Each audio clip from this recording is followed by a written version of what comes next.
Commission meeting. Today is Tuesday, June 3rd, 2025. Madam Clerk, would you please do the roll call for us? Mayor Gruff, Here. Vice Mayor Gonzalez, Here. Commissioner Amsler, Here. Commissioner Huntington, Here. and Commissioner Samara. Here. Mr. Mayor, you have a quorum? Thank you, Madam Clerk. Let's please do the Pledge of Allegiance.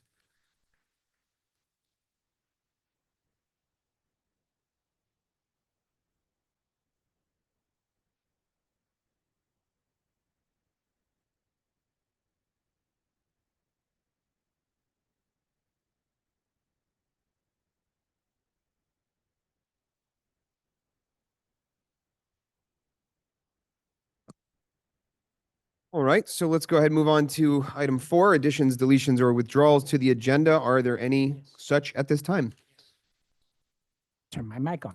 Yes, I'd like to move 13B and 13C up because we should be picking a city manager tonight. And then I would like to make a motion to withdraw 5A and 5B to a later date until all issues are resolved. Let me just get my paper out so I can follow along correctly. Can you just repeat those items for me, Commissioner, please? Yes, I'd like to move up 13B for the city manager and 13C for the vice mayor. And then I'd like to make a motion to have withdraw 5A and 5B into a later date until all issues are resolved, because I believe this should be done in executive meeting.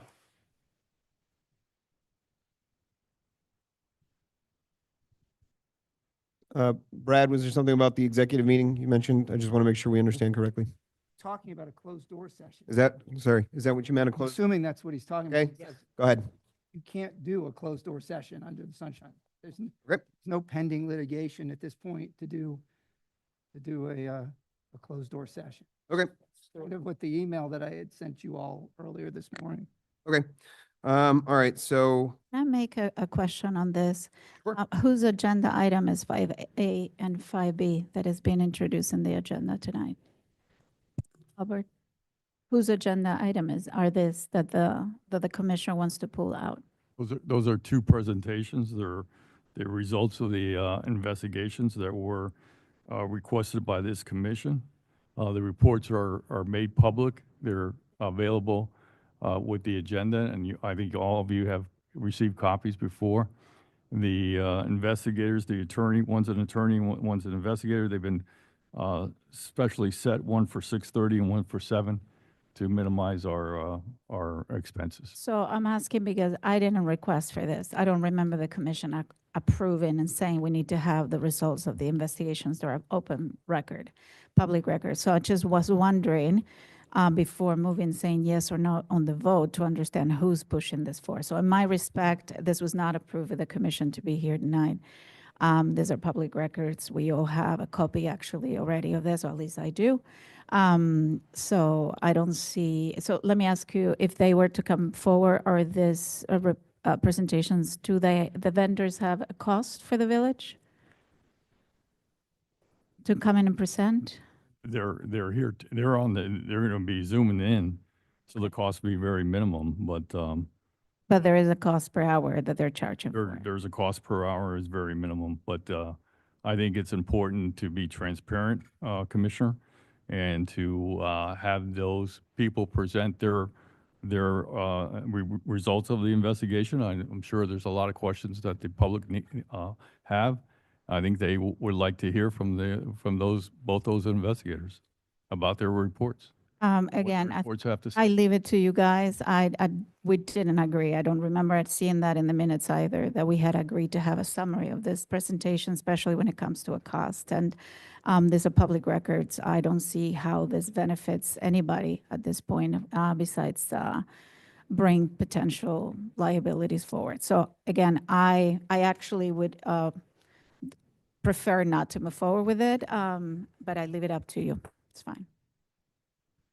any other members of the commission want to, well, let's start with, Commissioner, I'm just going to kind of sever your requests on 13B and 13C from 5A and 5B. So let's just run with 5A and 5B really quickly.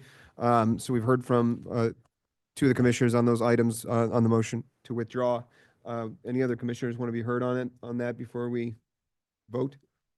I'll just clarify that these documents are already public record. They're public Yes. record now. So any member of the public could public records request them if they so choose. And I have received numerous questions from residents and seen on social media, residents thinking these investigations aren't over. So there's a lot of questions that need to be answered. How this body decides to answer those questions, whether it be publicly or just tell our residents to public records request it if they have a question, that to me doesn't seem like the best course of action. But if that's what we all decide, I'll support it. But for me, I'd rather have these questions answered for the public once and for all than continuing down this line. Liability, you mentioned, Commissioner Amsler, that concerns me. But as I've had discussions with our attorney, that we don't open ourselves up to liability to discuss public record. So I don't want to, have fear of liability discussing public record documents. Madam Mayor, just one thing. If we're not going to pull this item, then a point of order, I will be making a statement before these presentations. Well, I'd like to hear No, from I'm just saying, I'm sorry. I from didn't mean to- Commissioner Gonzalez first on his position, because we're conflicted, so I just want to make sure we vote and we get a majority on whether we're removing 5A and 5B. All right, do you have anything to add?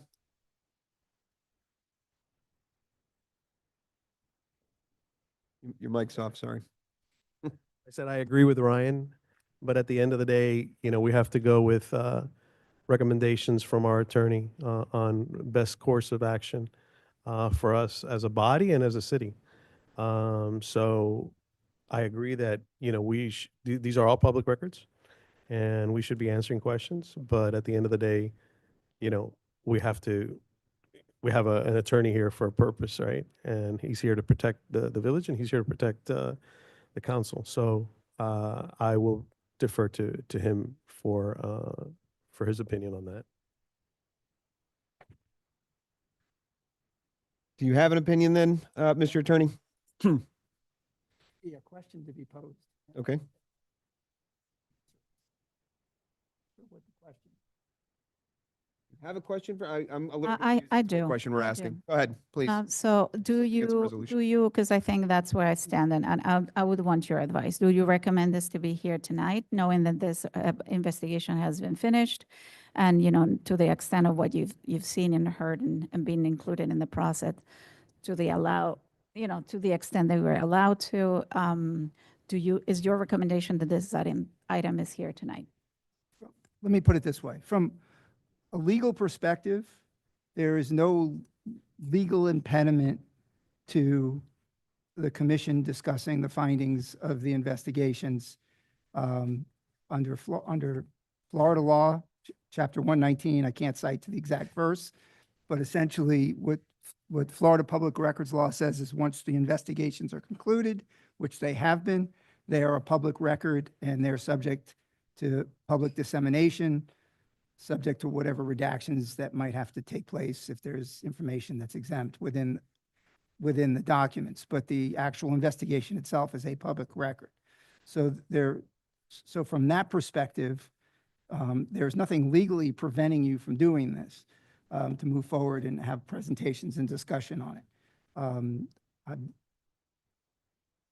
Whether there's a purpose for it, I'm going to have to defer to you all to decide what the purpose is to move forward with it and do it today. I mean, it's not really my purview to state what I believe whether or not we should move forward on it. I can only give you legal advice as to whether or not you can speak about it.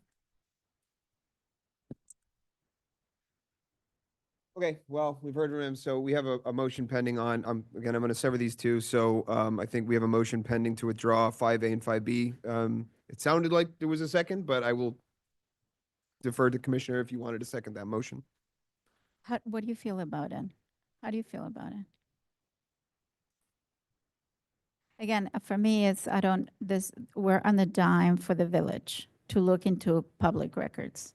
They're available for anybody to collect and gather all evidence, details, and at any point, reach out for questions. The investigator, his name is there. I mean, again, everything that was done is there. I would never be, and I think I've said this before as a commissioner, when we've been sort of on the silence of this investigation for legal purposes. I have no answers in respect to this investigation. I can give you ideas and personal views. These are nothing facts. The facts are out there, the public record for anybody to collect. So that's why I'm saying, especially when we're on the dime, I just don't feel totally comfortable about this. And listen, there were a lot of questions raised even before this happened about what's going on, and those weren't answered. So I think now that we do have an answer and they're available. I mean, anybody that has those questions can address them by pulling the record. So that's my stand. But again, in the spirit of what you said, which is different, which is, oh, people will hear it from the investigators themselves. I mean, who? This is our agenda at the end of the day. Again, we're going to spend money to do that. Who's wants to do that? I haven't received one person to say that or one comment on this. That's why my perspective is let it be. If questions arise, we can make a specific meeting to call back and spend, if we all agree, the money to do it at the next commission. Today, again, I wasn't consulted if this was an important thing for the village. It wasn't agreed, as a majority to bring it forward. So my answer will be no. If we see appetite from the residents to come forward with the investigation, have a specific interview and spend 2 hours about that, let's go for it. We can quote it and we can move forward for approval. But at this stage, it's just, again, I don't know what serves to the village's business to have this here tonight, besides spending money. I understand your perspective. So it would be, just to confirm, your motion would be for me also to pull it out. That would be my vote. We're seconding the motion then. I'm seconding the motion, yes. All right, well, we have a motion, we have a second on it. We have a consensus to withdraw. Are we withdraw? Is it withdrawal or to table them? You said to defer to a later time. Your mic's off. Okay, so it's a motion to defer. So you are seconding the motion to defer it? Only with the understanding of what deferring means. Are we aligning that the defer is to have someone come in and spend time with us to explain what was already set in our tables and available for the public? Or are we talking about a specific meeting that we just talked about that has no legal stand?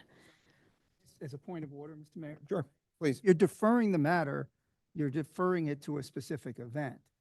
I don't know what that, I'm still not clear, based on what's being said, what event you would be.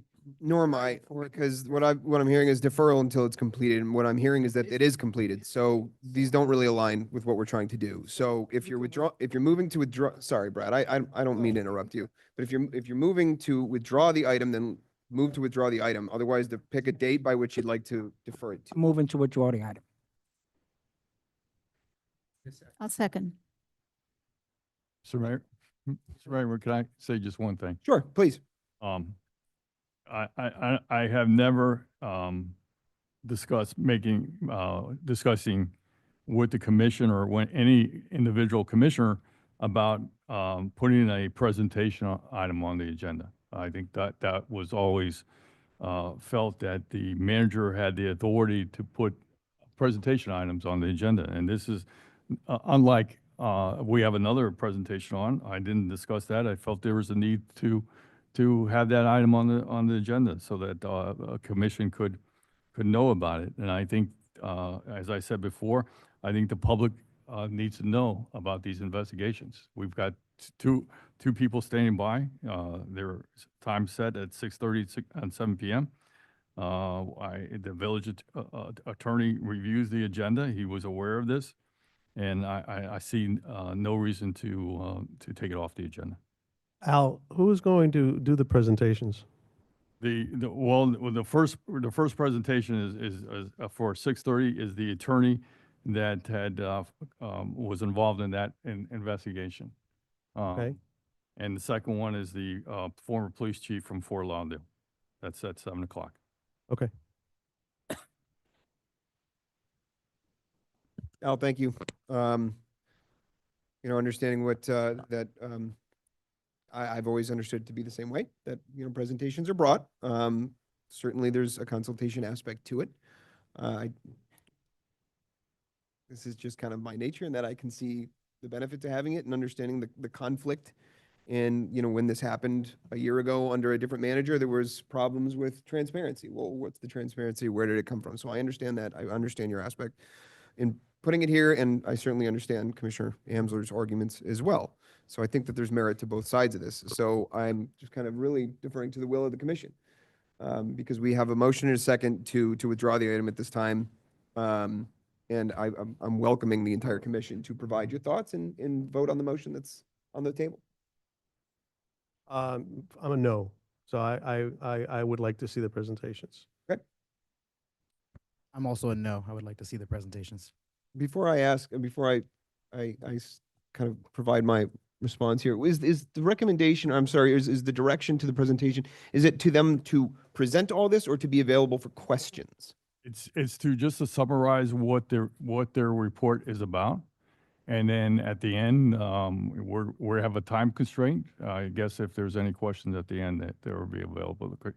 Okay, We, well, we are under a time constraint, as you can see. yes, and the time is ticking. So, look, I would be open to having them available for questions.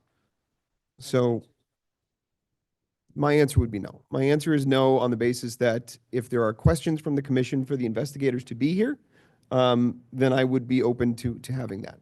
So if we want to have them come up, if the commission has questions for them, then I think that that's appropriate. Madam, a point of order. What I then would like to do before the presentations to give my opening statements for the record. All right. This is part of your report, part of the commission report? Well, I want to comment, I want to give my reasoning for why this item should not be put on. I mean, I just feel this is a very important item that we need to discuss, and I want to have it on the record where I stand on this. And I just, Because I believe we'll be facing some problems in the future with this. okay, then can I ask you if you're asking for an additional, if you're asking for additional time within the agenda to, Well, if they're going to have the presentation, there's no sense of me making my discussion. I can just hand it to the clerk and make it public records. I'm trying to give it before the two presentations are made. all right, so you're asking for additional time prior to presentations to present a special commission report, I guess it would be called?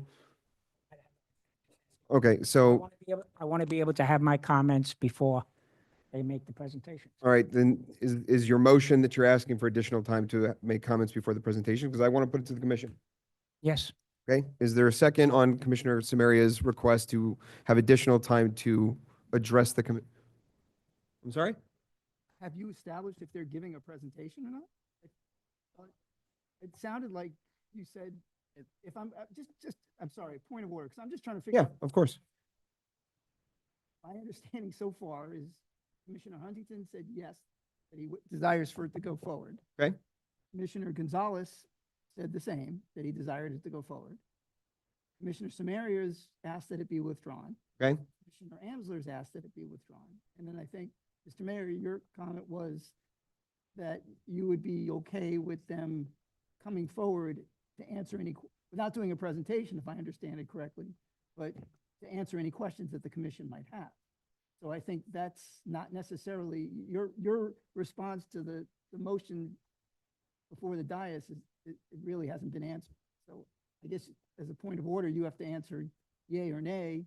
And then if there's an alternative motion at that point, which I guess in this situation would be to allow them to come on just to answer questions and not make a. Okay. Okay, That could be entertained and voted on. Just- All right. So a matter of procedure. so then I would vote with Commissioner Samaria and Commissioner Gonzalez, but with the understanding that I will only be asking, my intention is only that to ask questions, but the answer, I will vote with Commissioner Samaria, I'm sorry, Commissioner Huntington and Commissioner Gonzalez. To allow them to. Yes. All right.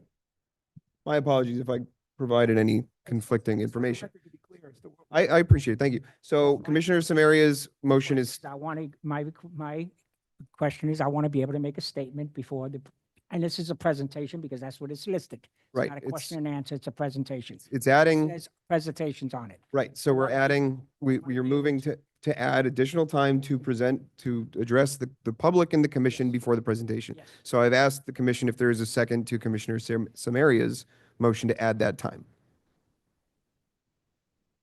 So this is not something that we normally do, right? No. I mean, this is typically something that we do during our presentations, right? So this is out of the norm by allowing him to speak prior to the presentations. Yes? Oh. So, Since this is, Go ahead. I'm sorry, No, since go. this is going to be public records, then I'll make this as my commissioner report. It'll be after the fact. Okay. It's okay. And I want it on the record is the whole purpose of this. yeah, I think, I'm fine with that, yeah. It'll be my commissioner report then. Okay. So I believe that that motion was not seconded, so it won't be advanced. So coming back to Commissioner Samaria's first request for 13B and 13C to move those, where did you want to move those, Commissioner? First off, 13B is city manager. We're here to pick a city manager. I'm gonna be honest with you, I don't believe anything should have been on this agenda unless it was urgent to pick a city manager. We need to pick a city manager tonight. Well, it's our regular monthly, we still have to go through all the monthly things. So where would you like to move it to is what I'm Well, asking. as close as up to where we can move it. I mean, how close up can I move it? I think if you're asking me right after the presentation, then it should be done. Okay, so you want to move it can be done. to right after the presentations? Yes. So is there a second to move the items 13B and 13C to after the presentations? 13B and 13C. C. This is a rather short agenda. I'm not going to second that motion. I'll make a counter motion to move it to the top of old business. That's Yeah. more in, So following the consent agenda. that's more in line of what we normally do. Yes. Okay, so if there's, since there was no second to Commissioner Samaria's motion, that motion dies, but Commissioner Huntington's motion is to move it to the following the consent agenda. Is there a second to that motion? I'll second that. Okay, all in favor of moving 13B and C to the area following the consent agenda? Aye. Aye. Aye. Aye. Aye. Okay, I'm going to make a motion that we pull 9C off consent agenda. 9C, okay. I'm Is gonna there- make, Sorry, was that your only one?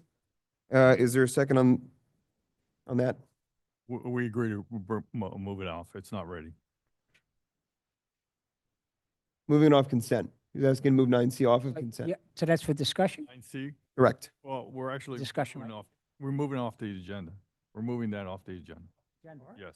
Okay. who is, when you, You mean, 9C? what you doing? C is, are you moving it or is Huntington moving? C is, no. I'm sorry, Ryan. Which one did you say you want to move out of Commissioner the Huntington agenda? wanted to move 9C Clarify, it's- off of consent and into our normal resolution section under Yeah, 11. be resolution 2025-32. Thank you. I'm looking at the wrong. Approving reimbursement legal fees. Unless I'm looking at a different. The agenda online is different than the agenda that the manager has. So you want to pull the 9C that was, I want to pull approving reimbursement of legal fees. If That's my 9C. That's my 9C online. Okay, it's Okay. Oh. different on here. So you're I- pulling saying- it off the consent? Off of consent. I'll pull it off consent. I just want to discuss. Point of order, as a Yes. point of order, can we agree that we're looking at the agenda that is listed online where people can actually log in and download? That's the one I'm looking at. Okay, I have 9-7 is the minutes of May 6, 2025. yeah, that agenda changed. And that's the one that we're pulling. The one that I'm looking at was directly accessible from the calendar, and it sounds like the majority of the commission is looking at that same one. 9C is Resolution 2025-32, approving reimbursement of legal fees. yes. We have a second to move that off consent. You don't need, procedurally, you don't need a second. Any commissioner can pull it from consent. Okay, then it's pulled. Great. Okay, I'm also gonna pull the minutes for the April agenda and the, 9A. and 9A. Okay, I'm also gonna pull 8E, minutes for May, just to provide my feedback. 9E, those are the minutes for May. wait, hold on. You mean 8E? I'm sorry. Yes, 8E, Your Arts and Culture Board minutes. Okay, no, I'm sorry. Let me address this. No, it's my mistake. It's just 9A, just 9A. April. I Okay. was reading May. And then we don't have commission reports included in the agenda. If we can add that to provide space for commissioners to come back. Okay, so commission reports would be 8F. Do we have consensus on adding commission reports to the report section? Yes.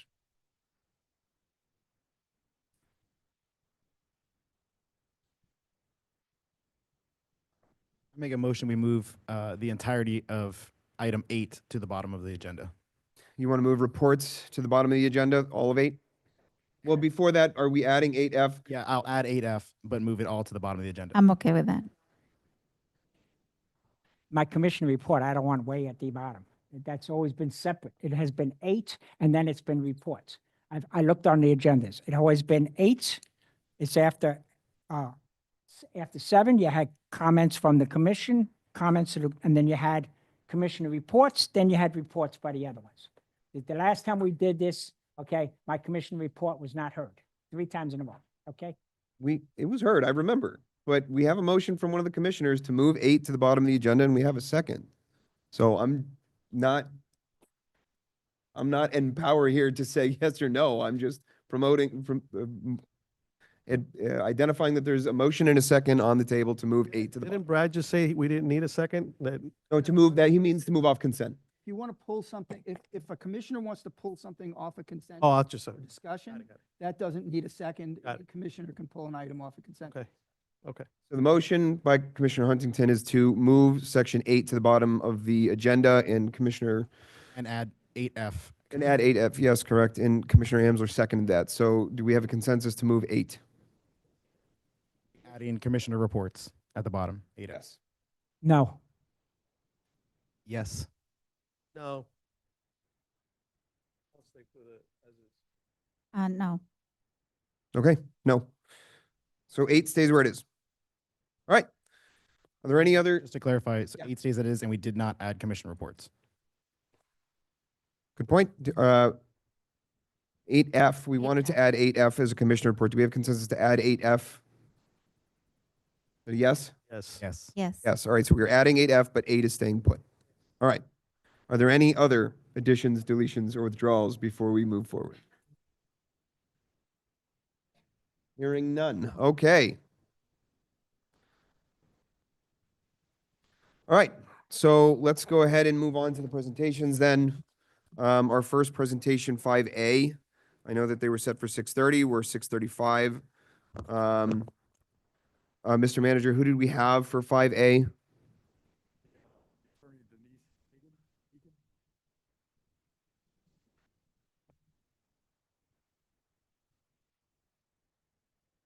Denise, sorry, what was the last name?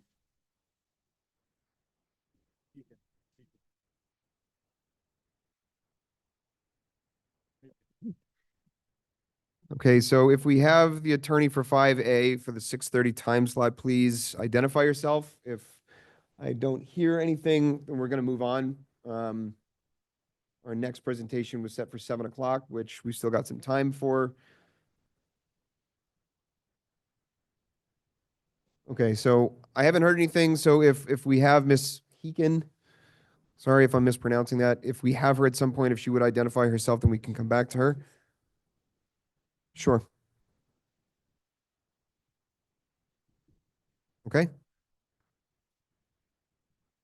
She said she clicked the link and it says the host has another meeting in progress. Maybe she needs to be let in. I don't know if she's on the proclamation link or she's on this link, but she says she clicked on link. She was provided a link separately by the clerk. all right, well, I prefer we not just kind of wait. Of course, if she's going to be here, then she can be here and she can step in. But I'd like us to kind of make some progress. So do we have the individual here for 5C, impact fees, that can kind of get us started? We're going to move you up.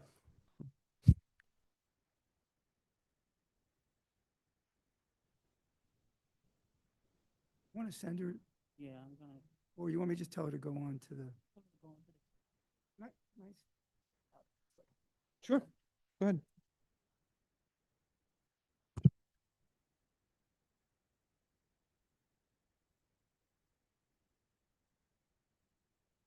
been told it's the red button on the bottom.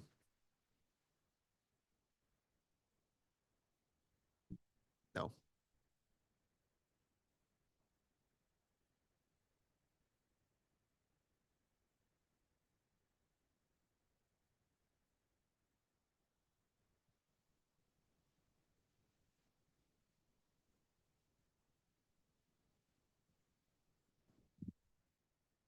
Here we go. Thank you. Right. Good evening. My name is Kevin Crowder. I have a company called Business Flair. We work with cities mainly in areas of economics, economic development, market, financial feasibility type things.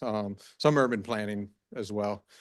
And so I've conversation with your manager. I believe there's been some questions or just interest in understanding more about impact fees. So I just have a brief presentation. It shouldn't take too long.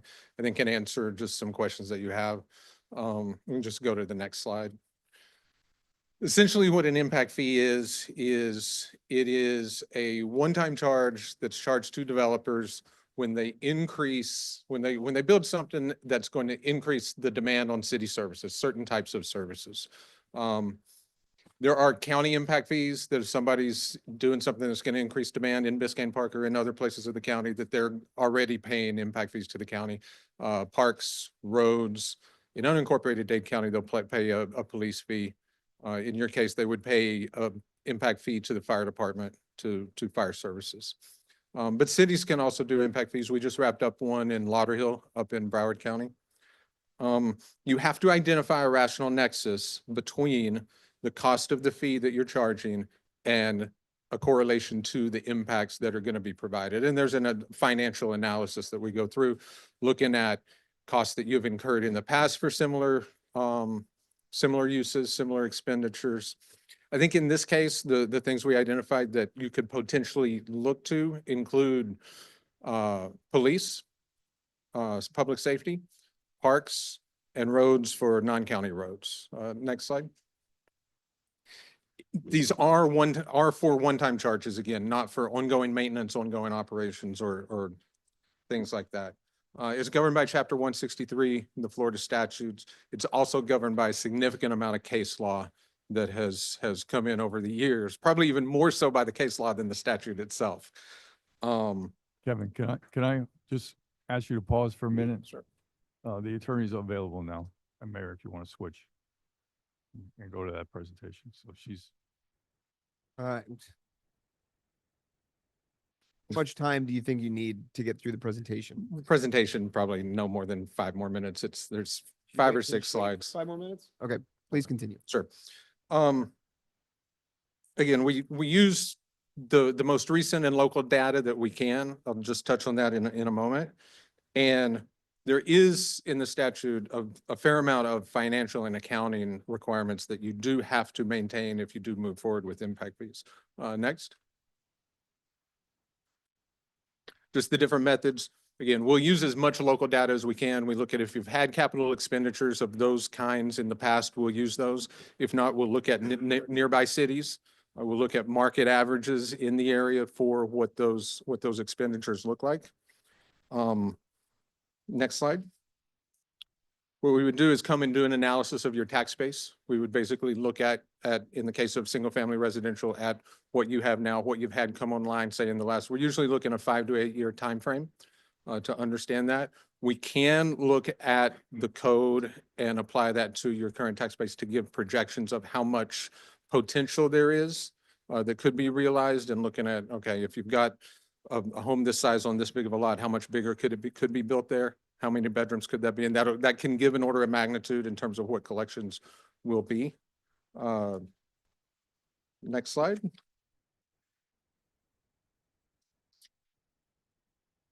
We can go to the next one. I already mentioned the types of impact fees that we think you could apply here. The things for you to consider if you wanted to go look at it, you know, the cost of doing a study for an impact fee cost, just an impact fee study is going to range between $25,000 and $75,000. You would, I think, be on the low end, just considering you're not a large village, but there's a lot of pieces of the analysis that have to happen regardless of how big the city is. The administration and those costs are definitely a piece that would come out of that you would want to take a look at and see, is it even going to be worth it? Or are there other ways that we can address that? And I did a back of the napkin a while ago that I'll just give you an example of for you.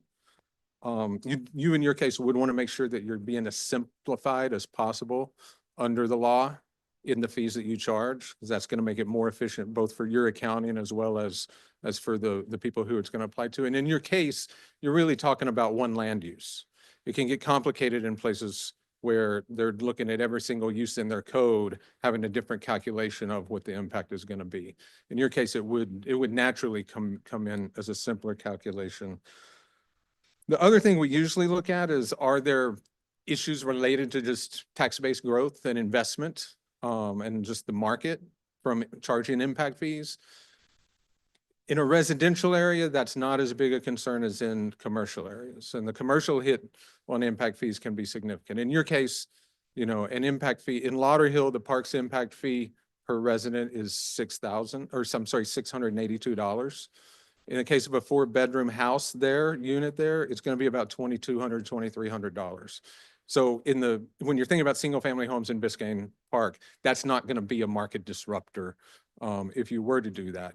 But the thing to think about is you have, I believe, about 1,180 to 1,200 housing units here in Biscayne Park. A 4-bedroom home impact fee, just using the Lauderhill numbers, would be $682. The law enforcement fee, which on the law enforcement fee, that in Lauderhill, it pays for those one-time costs. We look at officers per 1,000, and we use that as your service level. And if you increase your population, then you can charge an impact fee for the additional service for that. It would be for outfitting that officer, essentially. It would be for the vehicle and the equipment. In Lauderhill, it was about $65,000 for the vehicle and about $18,000 or $19,000 for the rest of the equipping of the officer. Using those numbers, you would need 106 4-bedroom homes to fully equip an officer, or to add an officer through the impact fee and fully equip it. So just give you a little bit of order of magnitude, having 1,100, you'd need about 8% turnover to be able to do that. Parks, 2,200. If you have that, say 106 units, you're at about $250,000. You're a little more limited, I think, in terms of what you can do with parks. A lot of the times parks impact fees are specifically for acquiring land, to build more open space to stay in compliance with your level of service for open space in your comp plan. But essentially, that's what it is. You have to have a defensible nexus that connects the fee to the cost of those additional service levels that you're going to provide. I'm happy to answer any questions. Thank you very much. So I'll go ahead and I'll ask the commission if there are any specific questions on the presentation that we were just given. I just have a quick question. So one of the biggest negative impacts that we currently have in our village is the destruction of our medians, especially when there's new construction, right? I see it all the time, those big giant trucks. So one of the things that ideally, I think we would try to implement, and I don't know if that's possible or can be done, is implementing an impact fee on new construction, so that we can, repair, replace, replant every time, anytime there's a big major construction, Right. they always end up destroying our medians, right? So I don't know if that's even something that is even we can do. You probably want to look at a different way to address if it's specifically the destruction of those elements by that construction project. There may be a different way to address that. When it comes to the impact fee, we can look at, and we had a conversation internally about this today.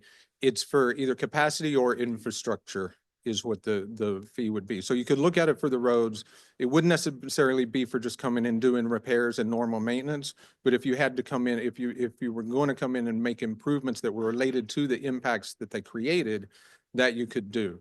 I don't believe that it would be eligible to tie it just to disruption, the direct impacts that their construction caused on your infrastructure, because it's going to go into a fund that's then going to go village wide, Right. to be applied. So it couldn't come in to do replacement of the roadways as they deteriorate, because you're gonna, if you go from a 1-bedroom or a 2-bedroom home to a 4 or 5, you're gonna have more vehicles contributing to wear and tear on the roads. But addressing that is specifically what it would have to do, not mitigating damage from the construction itself.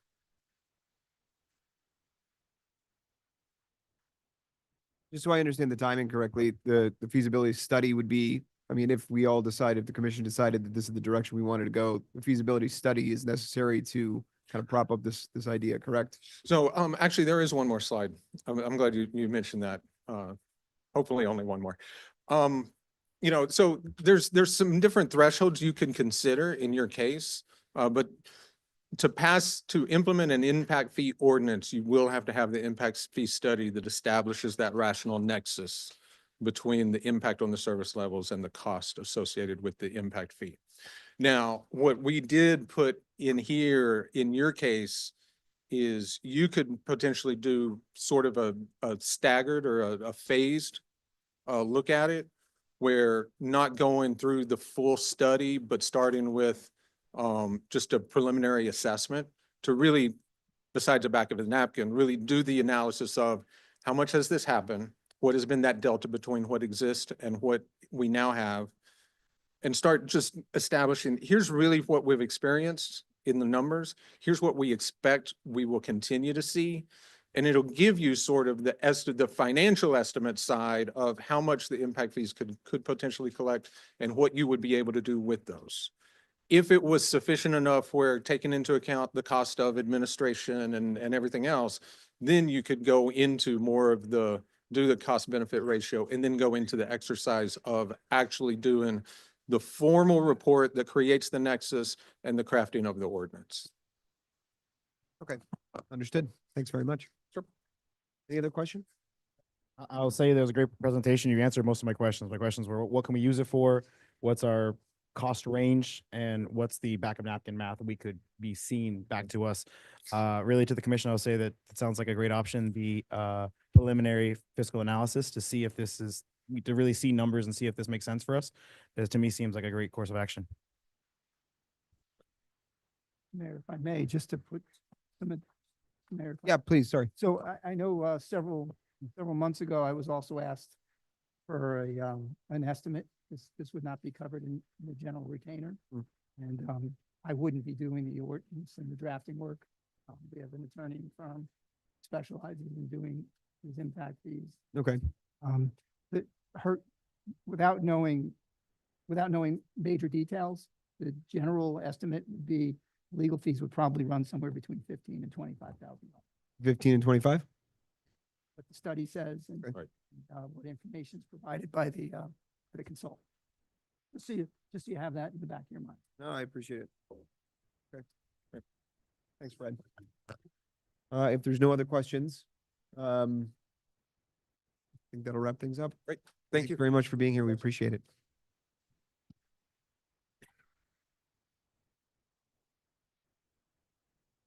Okay, did we have 5,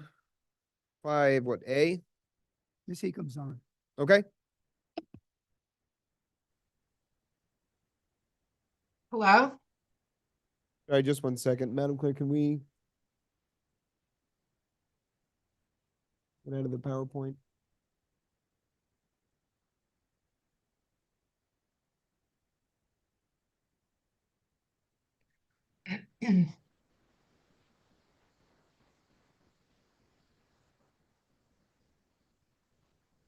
Good evening, Ms. Heacom. How are you?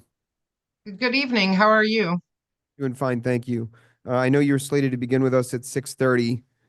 We do have someone kind of right behind you in 5B, so I might ask you to try to truncate as best you can. Well, it will be short. Good Thank you. evening to all of you. My name is Denise Heekin. I'm with the law firm of Bryant Miller Olive. You should have a memorandum, I presume you do, dated May 8th of 2025, which is a closeout memorandum. Attached to that is a timeline of the investigation, which sets forth the events and whatever actions I took with respect to this. I was contacted on February 21st to investigate complaints made by the police chief against the interim village manager We signed a legal services agreement on March 3rd. The allegations against the interim manager were that he experienced workplace retaliation for being a whistleblower, ADA disability discrimination, and a hostile work environment. I made contact with former Chief Steele on March 8th to see if he would cooperate in the investigation. He said he would cooperate, but that he would be out of town for a few weeks. And he reiterated this statement on March 18th. And stated that he would have an attorney present for any interview that I would have with him. After not hearing from him for a few weeks, I contacted him again on April 2nd. He stated that he thought I had reached out to his attorney, but former Chief Steele had never provided me with any contact information for an attorney. At that time, he did give me the information, and I sent an email to Mr. Steele and the attorney. I then waited another few weeks and did not hear from either one of them again. So I contacted them on April 15th. I let them know that I hadn't been contacted by anyone. And if I didn't hear from them by April 18th, I would close out the investigation. I then received emails on April 16th from former Chief Steele's attorney stating that Chief Steele would not participate in any investigation and that they were moving forward with filing an EEOC charge. So I advised the village that I would close out the investigation. On that same day, Captain Lozano had sent an email asking when his complaint would be investigated.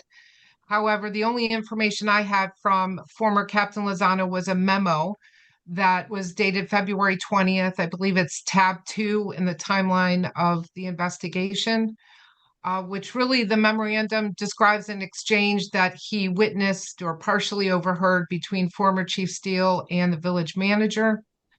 It was not really a memorandum alleging a hostile work environment against Lozano on the basis of a protected classification or that any adverse action had been taken against him. So the investigation was closed out. Without the complainant cooperating in investigation, there's really nothing to do to move forward on it. So I don't know if you have any questions. All right, Ms. Hegan, thank you very much. I'll go ahead and open to the commission if there are any questions for you at this time. No questions. No questions? Okay. Ms. Egan, thank you very much for your time. It doesn't look like there's any questions from the commission. We appreciate you being here. Great. Well, have a good evening, everyone. Thank you. You as well. Bye-bye. Okay. So that concludes 5A. Did we have, can you remind me who we had for 5B, Mr. Manager? His name is Rick Maglione. Rick Maglione. Okay. Do we have him?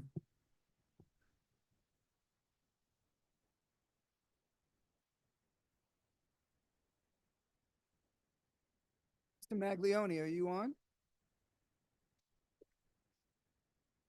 Mr. Maglione, are you on? All right. Well, we can come back to 5B if we get him. Is there any indication at all whether we will have him soon?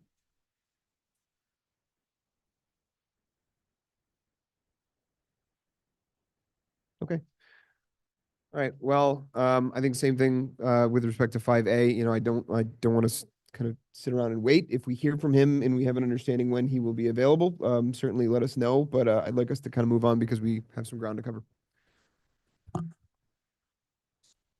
That would be the, no, that would be the, I mean, we have 5B pending. Yeah, so we would be moving on to public comment. Okay. All right, so if we get the gentleman for Mr. Maglione for 5B, then we can readdress it. But why don't we, while we're waiting, move on to our public comment. So public comment, we will start here as we always do in the log cabin. We'll move on to Zoom from here. As always, I like to just give our commenters a reminder that public comment, we need your name and we need your address. Public comment is limited to 3 minutes. Please pay attention to the 3-minute. I think we have a little music that plays at 3 minutes. So please try to pay attention to the 3-minute warning and wrap up, because we do need to move on and make time for everyone. So please try to pay attention to that and wrap up your comments so we can stick to the 3 minutes. All right, so we will start with folks here in the public in the log cabin for public comment, and the floor is open.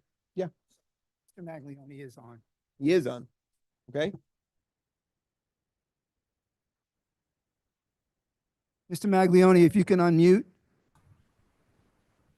Good evening, everybody. Good evening, Mr. Maglione. How are you? I'm doing well. Hope everybody else is. So we have you set for 7 o'clock. We're a few minutes early, but we'd like to move on and get started with your section of the presentation, if you wouldn't mind. Okay. I'll start with a little bit of my experience. I've been a police officer for the city of Fort Lauderdale for 32 years. I worked in basically every position in every division, from patrol officer up to chief of police. I have extensive experience in the Office of Internal Affairs, conducting both administrative and criminal investigations on police department employees, as well as other city officials when the need arose. My experience in internal affairs extended from being an investigator there since 2002 until about 2005. And then I was a captain and was put back in the Office of Internal Affairs to be the commander of internal affairs until 2011. And then I became the chief's executive officer, still had oversight over internal affairs. And then obviously as assistant chief and chief, I still had a lot of involvement with internal affairs. My training is also fairly extensive, in addition to just the, I guess what they would unofficially call the certification classes for internal affairs investigators at the Institute of Police Technology and Management at the University of North Florida. I've taken numerous other classes, as well as I'm a graduate of the FBI National Academy and the FBI National Executive Institute. I retired in March of 2024, and same thing I tell everybody else. I wanted to get my PGA Tour card, but I realized no matter how much more you play, you're still terrible. So I couldn't do nothing. So I started doing investigations for other agencies and private companies. I did a little bit of that when I was a police officer for the city of Wilton Manors, because they didn't have their own internal affairs division. So I'm familiar with doing investigations for outside entities as well. And that brings us to when your legal advisor, Brad Weissman, contacted me and asked me if I was available to take up this investigation, which brings us to where we are today. The investigation was quite extensive, actually. In fact, when I started, I thought it was going to actually be pretty concise, but things kept popping up. But basically, we were looking into the situation that arose around Mr. Navarro's termination, and was there not an investigation done? Was there or was there not an investigation required? And if so, were the proper processes and procedures followed, both with Florida Statute 112, which is informally titled the Law Enforcement Officers and Correction Officers Bill of Rights, while they're on an investigation, as well as considering what your village policies and handbook allowed. I interviewed every identifiable and available witnesses. Many were cooperative. A few were not. And the ones that were not extended from completely ignoring my request to politely declining to going back and forth that they wanted to give a statement and then they didn't and then they did. So every available and cooperating individual was interviewed, and I feel like the case is extremely comprehensive. And if we want to, I could just jump ahead to my conclusion points if we want to go through those, along with all of the interviews and summaries of the interviews and the write-up. There's also quite an extensive list of exhibits that were included as well that basically support my investigation. They don't necessarily support any particular one person's side, but they support everything that I documented. So just on that point, Mr. Maglione, I just ask if you know, maybe unfairly ask to kind of reach those conclusions, because I don't know that we have time to go through every single item this evening, because we've got some things we have to get to. So not trying to be disrespectful. Sure. If you want, I wasn't going to go through the exhibits, but if you want, you want me to just be available for questions, or would you like me to go through the conclusion points? I mean, I could summarize them in general. I think that would be helpful. I think that would be Okay. helpful if you could summarize, please. In general, in my professional opinion, and the evidence and testimony supported it, there absolutely should have been a formal investigation conducted, and there absolutely was not a formal investigation conducted. I don't know what Mr. Truitt referred to repeatedly as a formal investigation, as an unbiased investigation.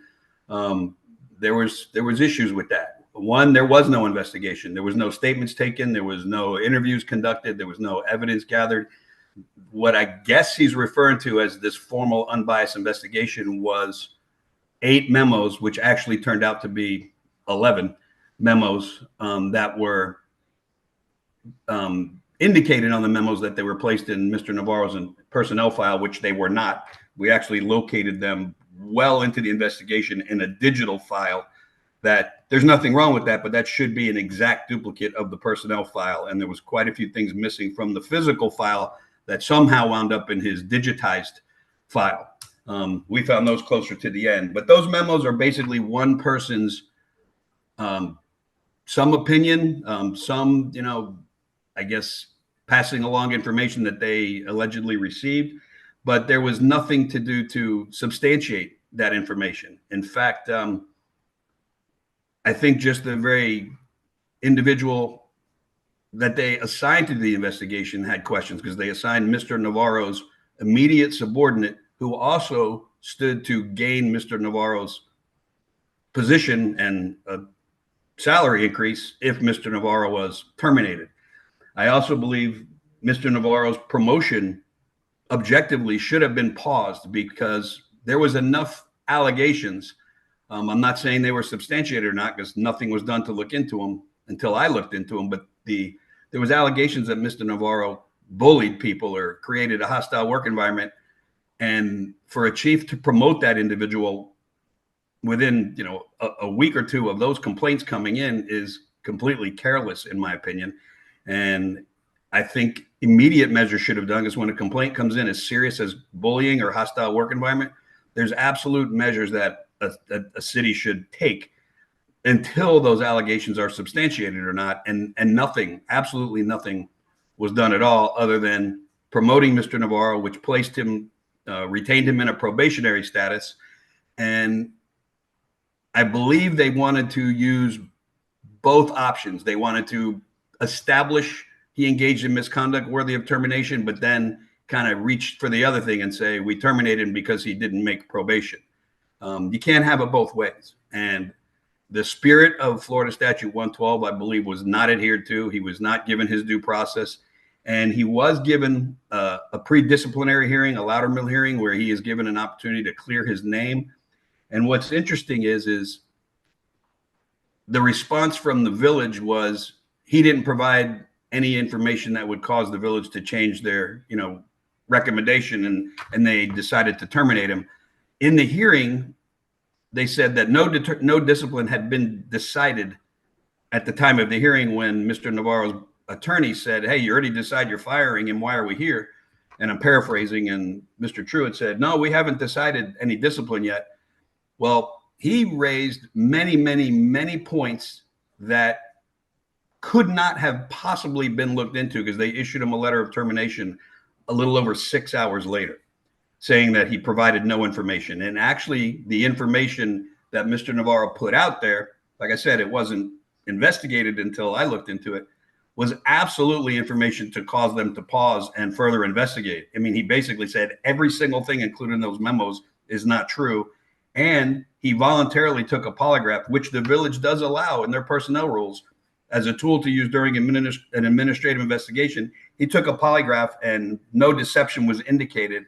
And to me, if that wasn't new information that would cause them to at least look into it a little deeper to see if they were going down the right route, then nothing anybody could have said would have been information that would cause the village to pause and look into the things that were brought up by Mr. Navarro and his attorney during that hearing, which to terminate someone 6 hours later after, I mean, this investigation took me the better part of 2 months. 6 hours, it would have been impossible to look into those things. So basically, in my opinion, an investigation was required. It was not done. And if it had been done, I think the outcomes would have been different. And I think it may have been cause to even start a couple other investigations with some of the things that were alleged that were determined to be completely untrue. That's it in a nutshell. If you want me to just open it for questions, obviously there's a lot more to it. Yeah, certainly. No, I appreciate you kind of summarizing to the point, Mr. Maglione. So at this time, what I'd like to do is I'll open to the commission for any questions for you, and I appreciate you being available. Thank you. Of course. So is there any questions for the commission at this time? No questions. No question? Hearing none? Well, Mr. Maglione, it doesn't sound like the commission has any questions for you on your report. We appreciate your time and being here, and thank you, and have a good evening. Okay, I thank you, and I'm available in the future if anybody needs anything. Great, thanks very much. Sure. Okay.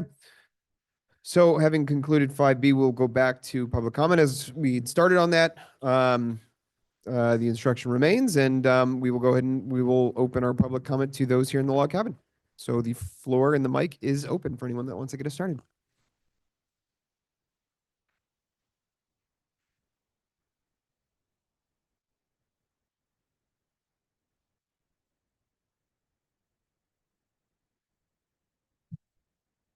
Dory Zeman, 11800 Griffin Boulevard.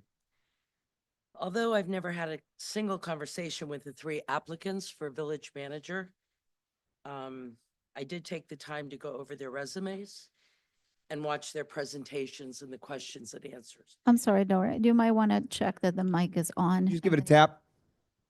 I couldn't hear you very well. Looks, I think it I is. broke it. Oh, no. Testing, There we go. and I'm loud. From my perspective, there is only one clear choice. First off, when I saw that Mr. Leonard worked for the city of Opelika, I was intrigued. My folks purchased their first home in Opelika in the late 40s. And having grown up there, my mother used to call it City Beautiful, I've kept up with the city's news and restoration projects. To hear Mr. Leonard talk about how excited he was to go to work there every day kind of blew my mind. I would venture to say that most folks in this room won't even drive into Opelika, much less work there every day. Attitude is altitude, and Mr. Leonard has displayed a great attitude. Mr. Leonard came to his interview fully prepared and was honest and direct in his comments. He displayed fine character attributes such as honesty, integrity, civility, and respect for all.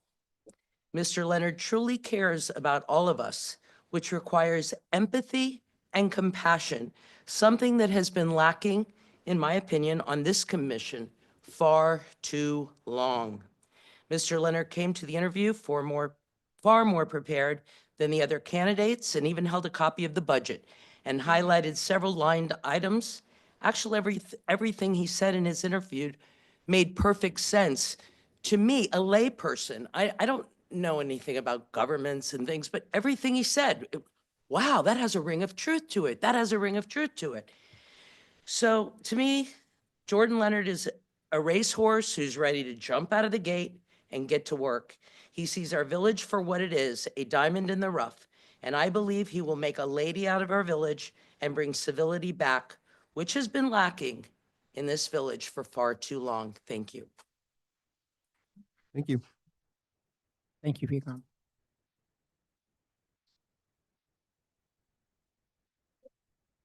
Hello, I'm Melanie Oliva, 590 Northeast 121st Street. Thank you for holding a public interview for village manager. Okay. Gonna have to fix that, the next village manager. Okay. And for being receptive to resident input. I've had my ears to the ground and I've noticed a lot of excitement around one candidate, and that's Jordan Leonard. I share in that feeling because I think his experience in local government and city management would be a tremendous asset to Biscayne Park. We all know this is not an easy job, but Jordan is motivated and he's made it abundantly clear he wants it. He's already brought budgetary ideas like improving the roads in phases and reallocating funds for tree removal to tree installation. I'd like to see him brought in as soon as possible while the budget and our priorities are being finalized.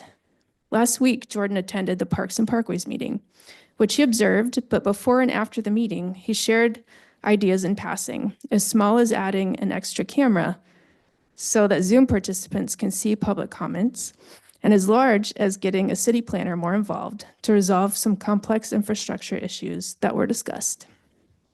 I've noticed he prioritizes community. I knew Jordan was serious about bringing Biscayne Park together when he suggested to us after the interviews that the village organize volunteers to help neighbors out instead of giving out fines for code violations. I've also asked around about Jordan. This is what I heard from residents of El Portal who knew him when he was clerk, and from former commissioners and mayors who know him from the League of Cities, who are many. The consensus I got is that he's a good guy, he's well-liked, and he does a great job. This is in line with my perception of Jordan. Anyone can tell how incredibly smart and solutions-oriented he is after speaking with him for just a few minutes. I believe he knows how to get things done efficiently, and I can tell he's excited to put his skills to use in Biscayne Park. He's also a straight shooter and excellent communicator, which I think we can agree is sorely needed here. I urge you to hire Jordan Leonard as soon as physically possible and to not let this opportunity pass us by. Thank you so much.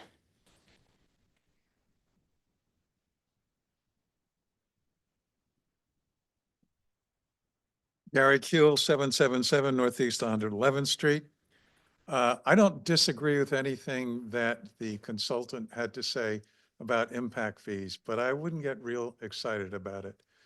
I'm not an attorney, I'm not a consultant on impact fees, but I read the state statute and it's pretty clear.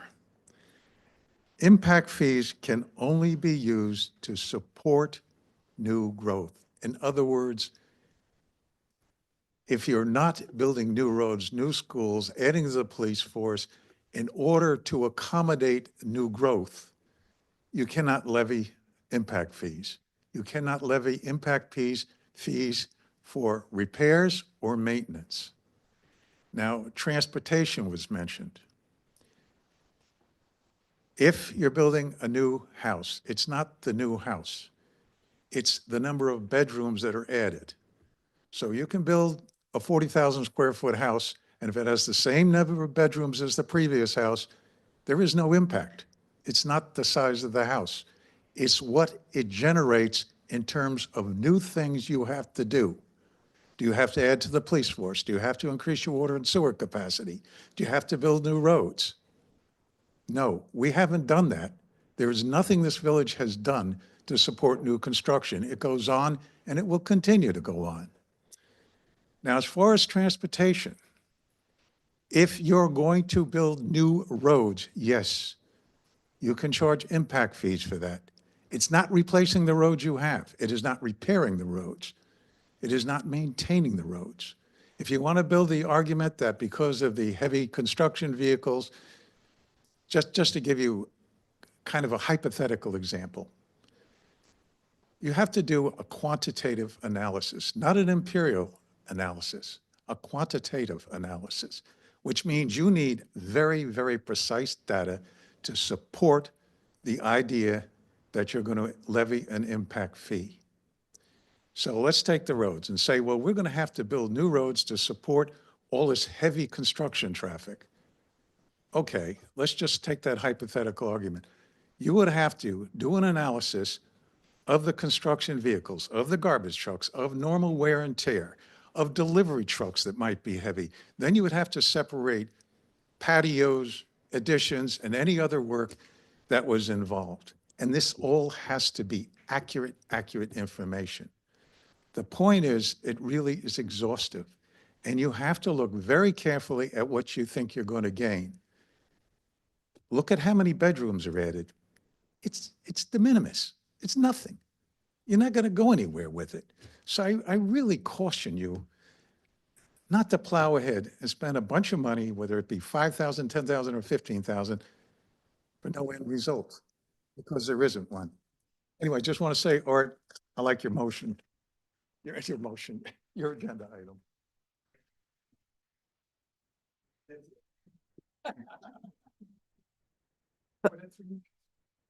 You were good. Barbara Kuhl, 777 Northeast 111th Street. And I also wanted to say I liked Art's proposal, his ordinance or whatever. Okay, I wanted to talk about the ordinance for special assessment. When that was done, I was here when it was done in 2015. And the idea was more to have, roads were better. We didn't have the flooding. It was more in case we had an issue with a road, there was a way to raise some money because the reserves weren't what they are today. When I read the ordinance, I realized that an aggressive manager commission could actually put a special assessment on every homeowner if they were fixing the roads or doing a drainage project. This is not the time to do anything like that. And I really don't think I'd ever be in favor of something like this. It's a very difficult economic time for people. We have more houses, new houses going in for a lot of money. They're generating more taxes for the general fund. This is the time that the commission and the manager, especially the manager, should be doing everything they can to find money for the roads. I've spoken to people in the profession just that live in the neighborhood that say there is money out there. Other communities are getting it, but we've put the roads on a back burner for too long. You need to make roads number one. We've been saying everybody's been saying, when are you going to start? You can't start by looking at an $18 million project. Break it down and start. Decide that you are not going to go after every new project. You're going to stay with roads. I hope the next manager you pick feels the same way, because it's really the manager who's going to lead and find this money. And as far as assessing the people, you might as well live in a condo if you're going to start getting assessments for roads. This is what the reserves are for. This is what our high taxes are for, to put it back into the village and to maintain what we have. Because those roads, Gary has said this a million times, the roads are at a point, you might be able to repave them, but if you wait, you're going to have to replace them, which is going to be a lot more expensive than what you have now. The music didn't play yet. I have a few seconds. What Gary was talking about with this study, if you spend $25,000 for the study, another $15,000 for legal fees, you're replacing old houses with new houses. Just the taxes alone would offset any money you would get from having the village having to spend that kind of money up front. Thank you. And good luck tonight in your selection. Hello, my name is Randy Wagner, and I live at 11227 Northeast 8th Avenue. I've been here since '92, so I've been here a while. I've been on a board here, and I just want to say that I moved to this town because it was a quiet town that they had a heading in it, and they said that this was the third safest town in America. Now, I don't know if you guys heard that, but that's what this town has been. And I still think it hasn't changed much because I've never had a problem living here. And that's another reason why I come here to speak on Al here, because he's been a neighbor of mine for a long time. First person in this town to come and greet me and invite me, to this town. I got married in this building 6 months ago, and him and his wife came to my house to greet my new wife, Madeline here. And I just wanted to say that through the politics of the years, this town has been I mean, everybody knows that we've lived here for a long time and we really enjoyed living here. And there's a lot of people trying to get in here now. This town is changing, but I still think that Al's going to keep the principles and this everything the way it's been over the years and keep this town a place that we're proud to live in. That's what I wanted to say. Thank you. Good evening. David Raymond, 11520 Northeast 9th Avenue. And I'm sorry, my OCD, but if you haven't watched the TV show Monk, Mr. Manager, Mr. Attorney, your name tags are reversed and it's been making me crazy all night. So speaking of not, Thank you, David. speaking of not doing the simplest things, We were trying to see if you were paying attention. unfortunately for you, I am. And what makes me crazy is this kind of stuff and the fact that this meeting, as I've emailed all of you, nobody got an email about this meeting. Today, after I complained, somebody contacted the manager, thank you, Jonathan, and something went out. And if you look on the Village, our new and improved Village app, it went out at 12:53. And then the new link for the meeting, because the one that's on the calendar doesn't work, went out at 6:53. And I just clicked on that to send it to my wife, and that one doesn't work either. So I'm frustrated. I don't say this just to kid around. I'm frustrated because these things should have been fixed and people bounce it around and okay, it's this person's responsibility, it's that person's responsibility. But ultimately, I say this to the manager du jour, whoever that is or is going to be, please fix this. It's not rocket science. We had an old email system. Just communicate with the residents. That is the most important thing that you do. The people that are here are probably the people who are as neurotic as I am and check the Village website to see what's on the agenda. Or they saw that Melanie was very kind enough to send out the link to the interviews, which should have also been posted by the Village. It's ridiculous. It's beyond ridiculous. And then we sit here with all these new items and new reports and new things.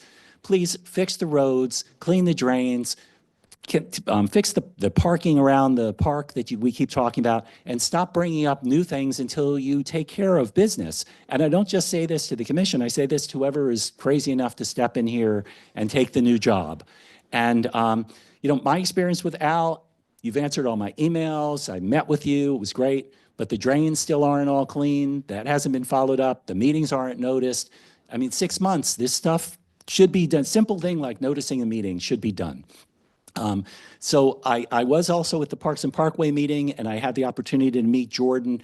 I think that based on what I saw and heard, and I asked Jordan, I said, why are you crazy enough to want to work here? And really his response was that it just, without hesitation, that he could make a difference. And it wasn't, I thought I could make a difference, it was I could make a difference. And we spoke a little bit about, I think Dory raised Opalaka.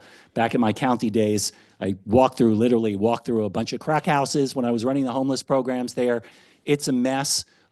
Anybody who can work in that environment and make a difference, I give them a lot of credit. I know you've got a bunch of stuff to deliberate tonight, but I hope whatever you do tonight, you choose the right person for all of us. Thank you for listening.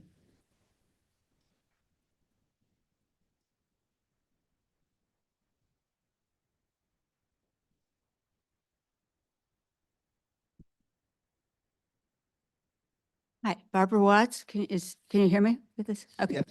Oh, jeez. You know me, I'm not good for this kind of stuff.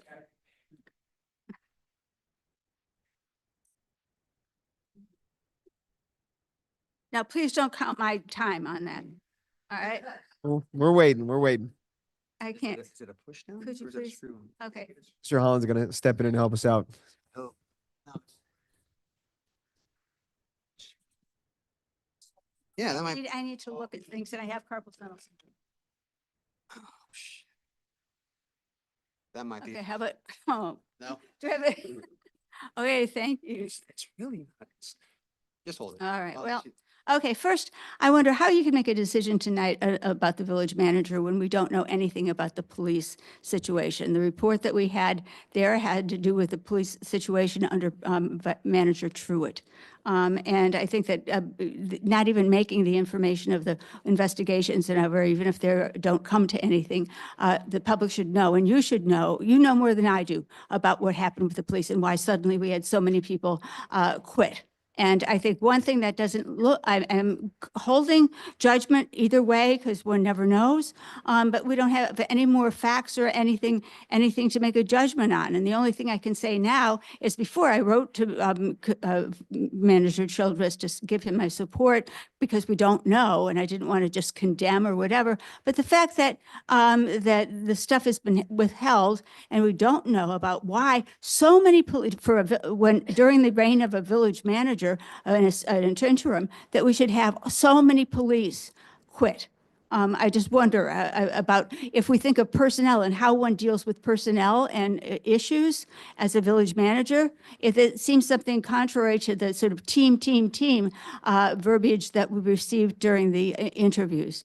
Now, one thing also, I really worry about why when we advertised that job for $100,000, that Commissioner Childress took the job, and then after we gave it to him, he insisted that he get more money. I'm sorry, other people could have applied if we were advertising for $175,000, which he has. I don't understand the getting rid of the stripings on one of the police cars, the SUVs, and suddenly being turned into a personal vehicle, a vehicle for personal use, which is a first in Biscayne Park. Okay, now to the other things. The other candidates. I wish I had more time. I sent you a beginning email. If you have time to look at it, I think you should. I'm a slow writer, so I couldn't get to the other things. Juan Cosio, Leonardo Cosio, his real experience only is from 2022 to 2025. His resume, unfortunately, is an FIU grad by teacher at FIU. I've taught in the Honors College. I'm a member of the communications of CARTA.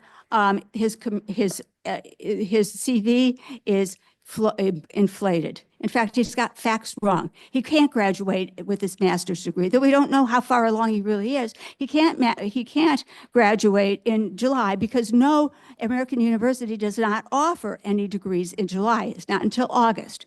The name of the program that he's in is actually different, slightly different from what he put on his resume. And there are loads of other things, but I'll go on from there. Now to Jordan Leonard. I met him once or twice, actually, at League of Cities when I was a commissioner and at a Meet the Candidate thing over in Bay Harbor Islands. Okay. He is a people person.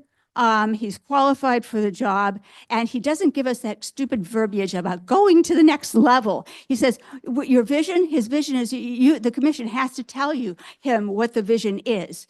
And he was straightforward and honest and saying, this is the type of work I like to do. I don't want to sit and make more money and look at a computer screen. His experience in El Portal suggests that he knows what type of a job the village manager in such a small community is. So I really, he's well-spoken, being a president of League of Cities and everything else. He does have experience in Tallahassee, and I think he deserves the job. No offense to any of the other candidates.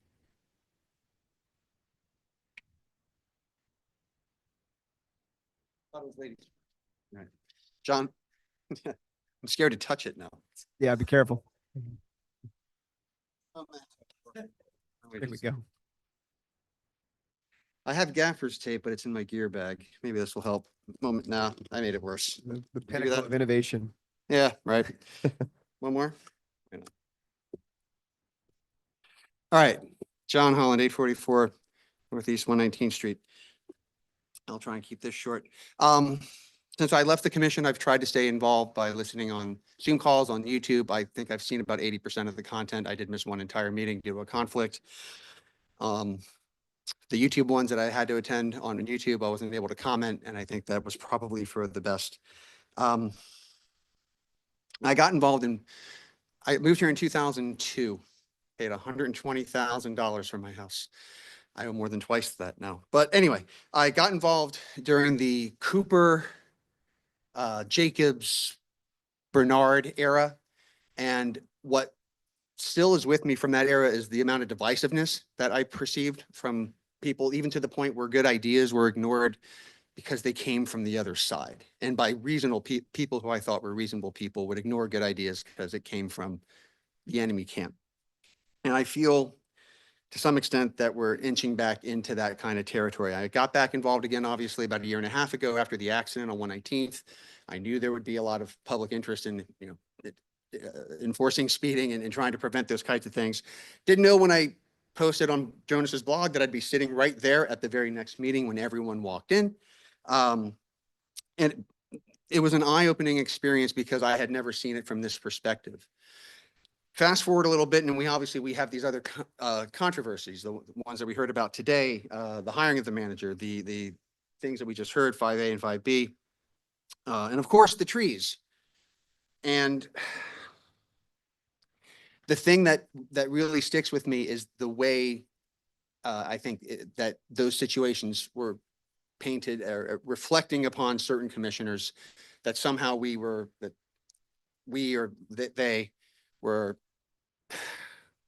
not following the law, or that they snuck something by, there was some sort of abuse or some sort of, but in reality, this is stuff we've been talking about for years. And it really, the irony of people who I don't think were very involved, like myself, for years and years and years, because I was busy living my life and working and raising a family and all that.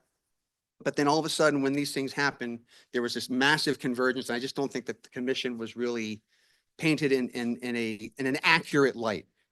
And I'll leave it at that. But what I wanted to add to that was that I feel like now that that wave has come in, I hope that a lot of those people, some of whom I think might be here tonight or listening or will watch on a replay, that they stay involved. Because what I've seen over time is that something happens, there's a wave of involvement, and it dies. And then it comes back and it dies. And I feel like we're in a better place if more people are involved. And I know that a lot of that has to do with the mode of communication. I'm sure that the next manager will hopefully address that. But the main thing that has gotten under my skin is how this commission was painted for doing their job, a job which, by the way, works out to $4 an hour with all the time that you have. This is not their job. This is their active public service. Their job is attorney, entrepreneur, fireman, This is an active public service, and I just don't think they were treated fairly the last few months. Thank you. Now I have to move this down. Be careful. No, look, two pieces of Scotch tape work wonders. Look at that. There we go. Problem solved. The wonders of being short. Janie Anderson, 11905 Northeast 11th Place. At May's commission meeting, the former city manager of West Miami made a comment to all of you that the job of a good city manager is to save the commission from themselves. And I'm thinking, she held that position for like 29 years. She ought to know. You have only one candidate that you are guaranteed will do that, because you have only one candidate with decades of experience, a wide scope of knowledge, someone whose work ethic and dedication you already know. I believe he worked 6 weeks with no salary before being appointed interim, a position he certainly wasn't guaranteed he was going to get, yet immediately began cleaning up the messes he inherited and never treated the position like he was nothing more than a caretaker. He would bring much needed stability to that position, which we have never had, because he's not going to have one eye and focus on the next rung up the ladder. He doesn't need OJT time. It would be a seamless transition, no downtime, which I would think would be rather important because you're coming up to the budget rather soon. He's the only one with an actual stake in this community because he lives here, he pays taxes here, and he'll live with the ramifications of every decision he makes, just like the rest of us. Yeah, I think we can all agree the tree situation should have been handled better. But even that one issue, as public and as emotional as it is, doesn't outweigh all the good that he's done and all the good that he brings to the position. We need someone with a level of experience that can move us forward as quickly as possible in the shortest of time. And that can only be Al Childress, who, by the way, also met all your requirements in your job posting. The agenda item that was 9D, seems Dan Samaria found an unfounded ethics complaint against the village attorney, which of course got dismissed. And now the village has to do the honorable thing of reimbursing $2,500 in legal fees to the firm. That's our tax dollars, but you know what's even worse? it's our reputation. But Dan rents, he doesn't pay taxes. Dan really should be covering that bill out of the monies the 2,000 commissioners get each year. Because, you know, taking revenge on village officials is not part of his official duties as a commissioner, and we shouldn't have to pay for it. And maybe next time he'll kind of think before doing things like this. Thank you.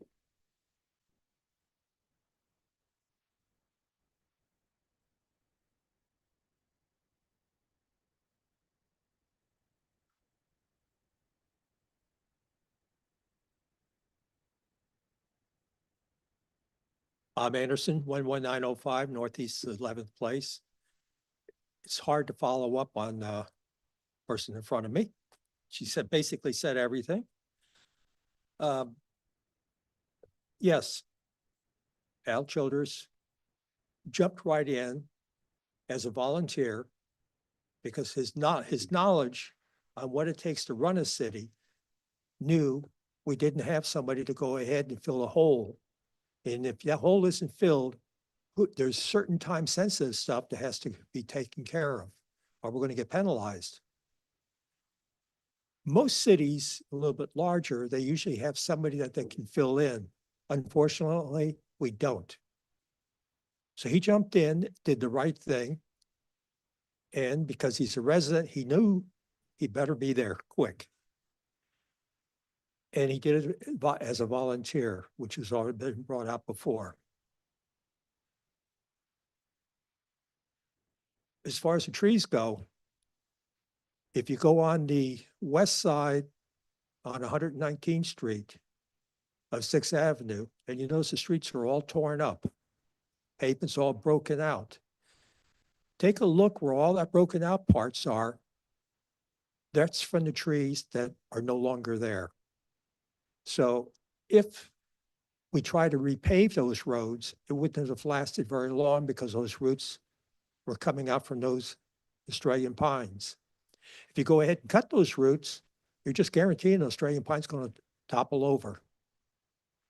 So that's something that needed to be done. The more we put it off, we would end up with almost a dirt road there. And take a look at it now. It's pretty bad. So I think it needed to be done. Could it have been done a little bit differently? Absolutely. Hindsight's great. Football. Thank you. Thank you.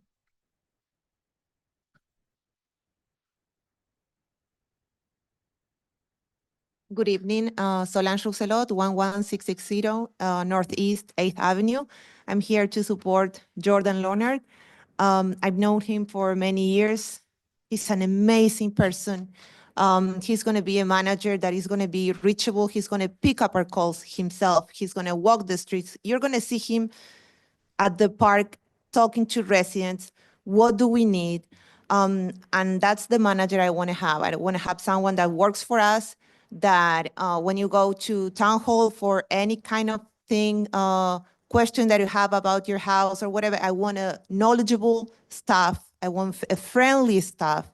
Also, I want a manager that communicates with the police department. Also, I want a friendly police department because I have a few experiences that were not very pleasant. And I work with him in Bay Harbor Islands. We get to do many things that cities don't do in a lifetime. He will work to get us grants. He's knowledgeable. He will know about every code, law, government. He knows that. And he's what we need. So thank you very much for your time, for your service. Thank you. And I agree with what that beautiful lady, those two said. I couldn't agree more for all that you said. Thank you. Thank you.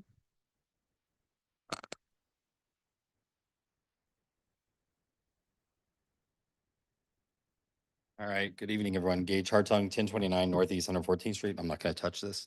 I'll just scoot down a little bit. So I'm speaking on behalf of Al Childers, intern manager at Childers. I've got the pleasure of meeting him probably about 20 years ago when we both served on a board together. Al is a a quiet, reserved person, but his knowledge and his demeanor was an asset to the board. And you know, when everybody would be freaking out, he would be the person sitting there calmly and just, okay, let's get to the bottom of this and let's work this out. Al brings extensive knowledge to the village. He has a history with our village on boards, serving. His wife was a mayor. He also brings decades of strong professional background, public administration. He's got management. He's got connections with the county. He's got with other managers. His leadership and planning and is an asset for us. He has he will help us navigate through this tough time. I mean, we're you know, he's been put into position with a lot of things that have been happening in the last year. And I think he's pulled through, trying to balance the needs of all the residents, not those that are just the loudest on next door. You know, the rest of us that are there too. So I believe his dedication, insight, his capacity are well suited for this village. And I think he brings probably one of the best qualified candidates that we've had in the year. I've been here 25 years, and that we've had to this position. And I would like to see him be our next manager, permanent manager. Thank you. Thank you.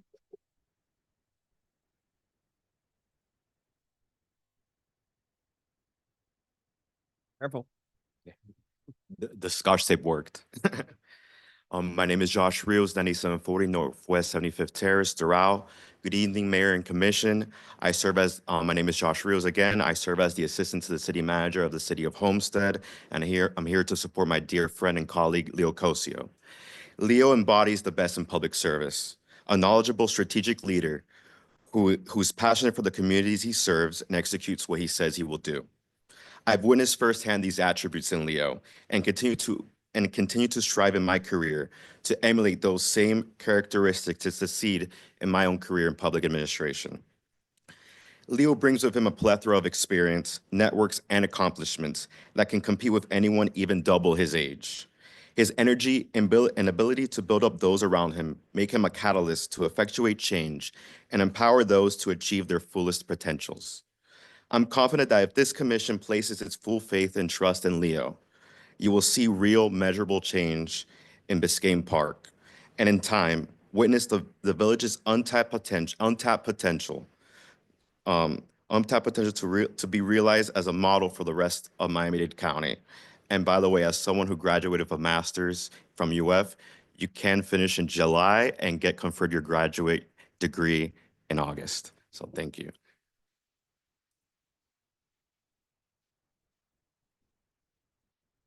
Any others here in the log cabin before we move on? Going once, going twice. Okay.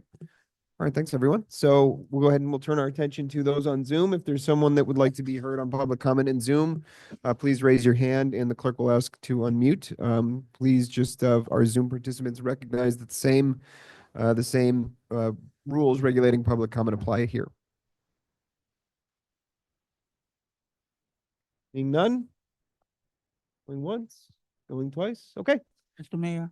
Yeah. I have 2 emails sent for public comment. Okay. Dear Commissioners and Village Manager, from Tiffany Hill, 660 Northeast 119th Street.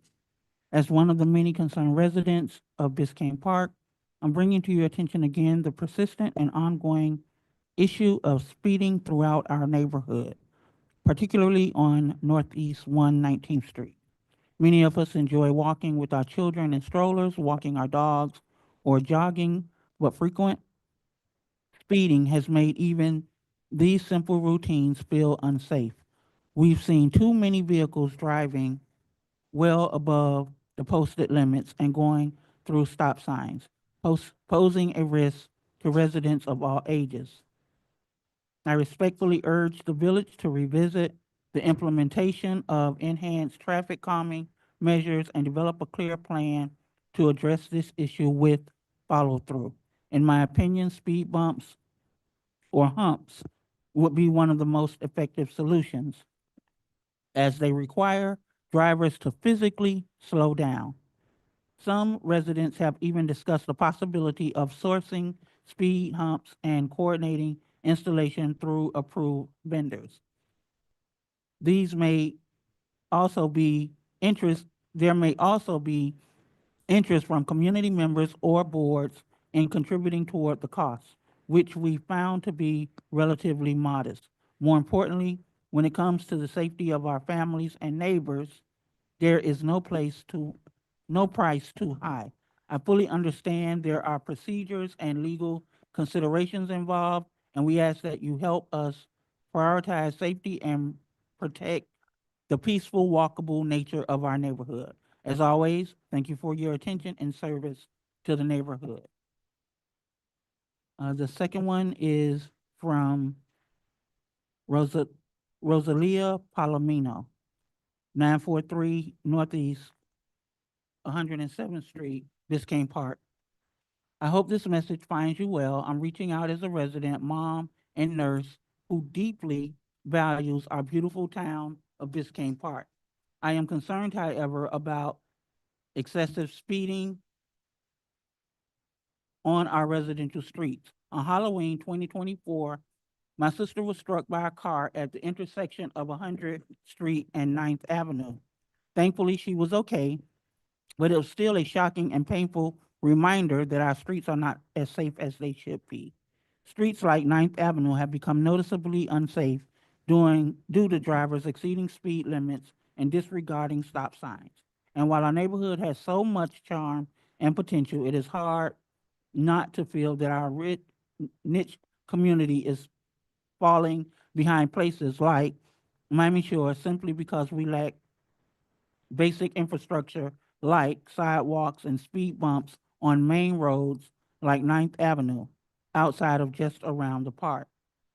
I'd like to respectfully ask the village to explore actionable solutions to protect the safety of all residents, whether it's through increased patrols, speed mitigation devices, or public awareness campaigns. We believe our safety should remain a top priority. Thank you for your time, and I appreciate your commitment to making Biscayne Park a safer place for everyone.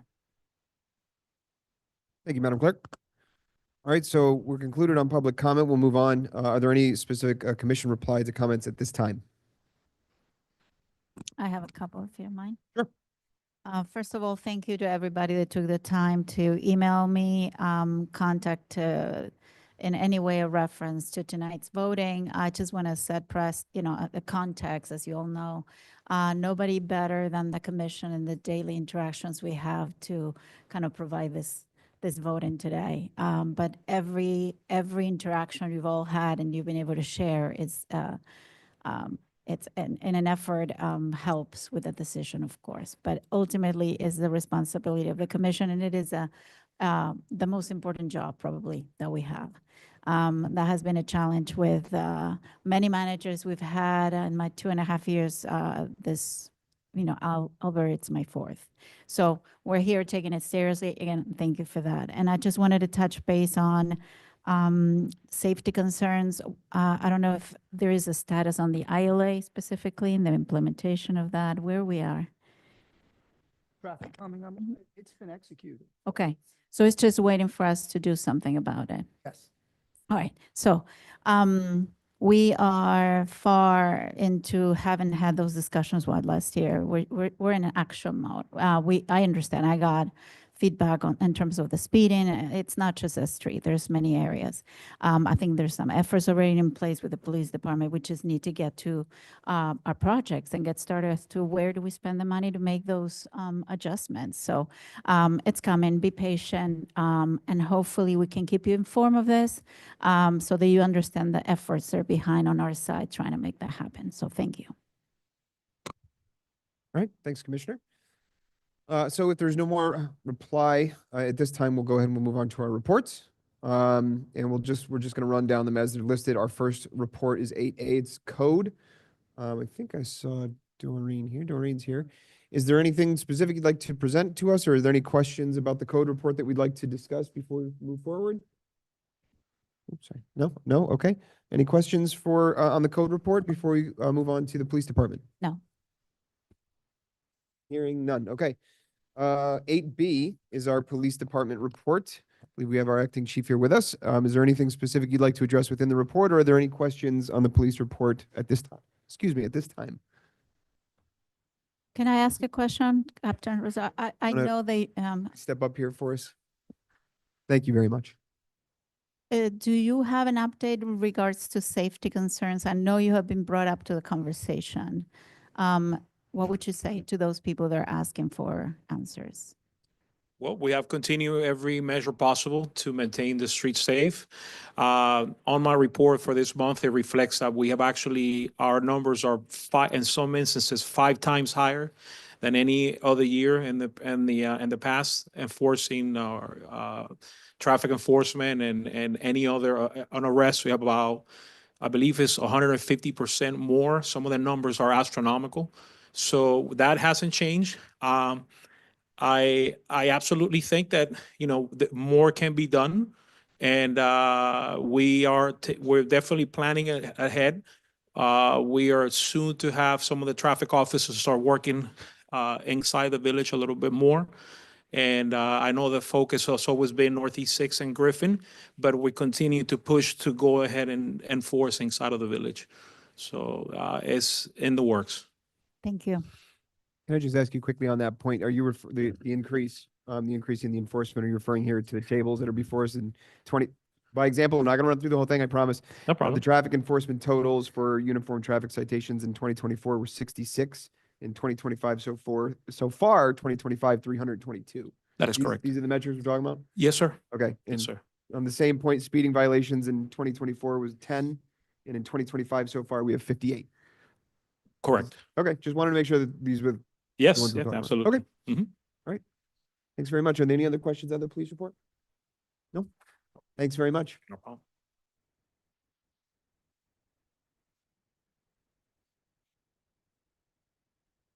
Okay, our next report is for finance. I don't believe we have Paul. No. Was there anything that any of the commissioners wanted to discuss with respect to the finance report? Hearing none. Okay, great. Our next report is Parks and Rec. I don't believe we have Issa here with us tonight. Are there any? No? Okay. Are there any questions or anything that any of the members of the commission would like to discuss with respect to Parks and Rec?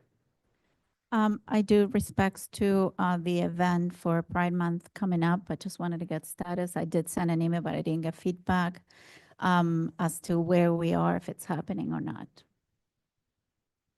Commissioner, I know that Issa's been working with the coordinator for that event, but I'll get with him and either email you or do an LTC on that. So that is at the end of the month. Again, that was reminded during the commission meeting in April. I did mention that this was part of the approved budget the commission put together for the very first time to make this happen. It's important part of our community. We just passed a proclamation today. I want to see it through. I know the resident did contact us to see where we are, and I did not see it included in the upcoming events. So yes, I'll keep pending for your feedback then and response to my email as to where we are. Whatever it may be worth, I spoke with Issa. We did talk about that briefly. It sounded like everything was on track. Thank you. Thank you. Okay. Any other questions for Parks and Rec before we move on? Once, going twice? No? Okay. All right. 8E, sorry. Yes. So I know that one came up in our additions, deletions, draw, but I believe we left that. All right. So meeting minutes for May Arts and Culture Board 8E. Is there anyone here with us that wanted to discuss that? I don't see anyone. How about this? I'll ask if we have any questions on it before I drag you all the way up there. Okay. Are there any questions or is there anything within that report that the commission would like to discuss at this time? No, thank you for sharing it. Appreciate the volunteering, but it sounds like we're okay. Thanks very much. Okay, great. All right, so 8F, which is the commission report, which it was added. I'll go ahead and I'll just kind of start on the end and work my way down. So Commissioner Huntington, is there anything that you'd like to present for? No, the only thing I want to say is congratulations to our 4 police sergeants who were promoted today at 5 o'clock. I was able to attend their promotion ceremony, and I just want to welcome them to their new roles as supervisors in our police force. Okay, very good. Thanks, Commissioner. All right, no, nothing? Okay. Commissioner Samaria? Okay, good evening. This is a report that I would have made. I wanted the comments before the 2 presentations. So I just want this as officially to be put into the record. As a member of this commission, I feel it is important to address concerns raised in a recent letter submitted regarding Agenda 5A and 5B, which involve ongoing investigations and matters under legal review. First and foremost, I would like to express my full understanding and respect for the legal process and the importance of upholding due process, particularly when legal investigations are pending.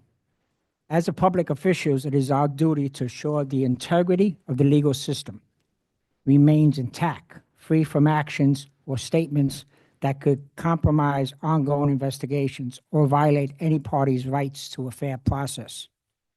Given the significant nature of the matters at hand, specifically the ongoing procedure with the United States Equal Employment Opportunity Commission, the Florida Commission on Human Relations, and other legal and criminal investigations, it is important that we, as a commission, act in a way that is consistent with our commitment to justice and fairness. Any discussion or actions that might interfere with the ongoing legal procedure must be avoided, as they could risk compromising the outcomes or prejudice the parties involved. In light of these considerations, I feel that we must exercise caution in our discussion of these agenda items. And in fact, we should not discuss these items until they are concluded on all aspects. We must protect the rights of those involved, preserve the sanity of the investigations that are currently underway. It is vital that our actions do not hinder, unduly influence the due process in which all parties are entitled. I am confident as a commission, we will continue to make decisions to reflect shared values of transparency, fairness, and respect for the law. I appreciate your understanding and cooperation as we narrate these complex issues. Thank you. Okay. Commissioner Amsa? No reports for me. Thank you. Okay. Most of what I have has to do with our manager discussion, but I will note that kind of a little off topic, I guess, but I spoke to David Caserta yesterday. He's on his way back up to Tallahassee for session. There's a little bit of a, I won't say crisis, but some budget disputes going on in Tallahassee right now. But he feels confident that we have the support of the same people that sponsored our appropriations request for the drainage project. And he's also confident that, or is hopeful that we won't end up getting cut. So he's there for that. He's there to support it. He's already reached out to our sponsors and reaffirmed their support for it. So things are moving forward and we're still on for now. So we'll wait to see what happens. Can I ask you a question regards to the Mayor's Coastal event? Yes. How'd that go? I appreciate you bringing that up because it slipped my mind. It was well done. So for anyone that doesn't know, I think we talked about it at the last meeting. There is a group. It's called the Mayor's Coastal Group. That's not the official title, but whatever it may be. It's a group of mayors and elected officials, and really anyone that's interested in preservation, bay preservation, groundwater preservation, ecological preservation. And we get together around quarterly or so. I think it's maybe a little bit less than that. And we have presentations from South Florida Water Management District, from Army Corps of Engineers, from just any group that's involved in bay preservation in water issues. So we had a meeting here in the log cabin. We had some presentations. I don't know that I've received the slides yet, but when I do, I'm happy to circulate them. Leo was with us that day. I think that he would agree that it was well received, it was well attended, and we're already looking forward to the next one. Right. Yeah, it was going to be my question in regards to the next one and extend to the rest of the commission. I was able to participate in one. I thought it was wonderful. Yes. And I remember the materials that were given, I think, are very important for our resiliency board, which is a board that sits pretty much empty right now. So it's an effort to try to advocate for the board. It's important that we share what's going on because a lot of people here have talents, have work related to that can raise their hand and say, I have something to say. So maybe there's something that we can distribute on the website and, you know, Definitely. I'm planning to do a little bit more of, I've spoken to some people, hopefully they will come forward for the resiliency board, but as a commission, I think we need to do that constant effort and bring people forward. I mean, there's more to do there. Definitely. And the next one is going to be, we passed it to Mayor Salver, who is in Bay Harbor Islands. There's no date because that just kind of happens as the months roll on. So whenever anything goes out on that one, I'll be sure to forward to the manager and or the clerk and ask that it be circulated to everyone. So that's where the next one will be. Thank you for bringing that up. Okay. All right. So having concluded our commission reports, that was 8F. Let's move on to our amended consent agenda, which I believe we moved off 9A and 9C. So 9B is the only item remaining on consent. Do I have a motion and a second to pass the consent agenda? Motion to approve consent agenda. Second it. 9B.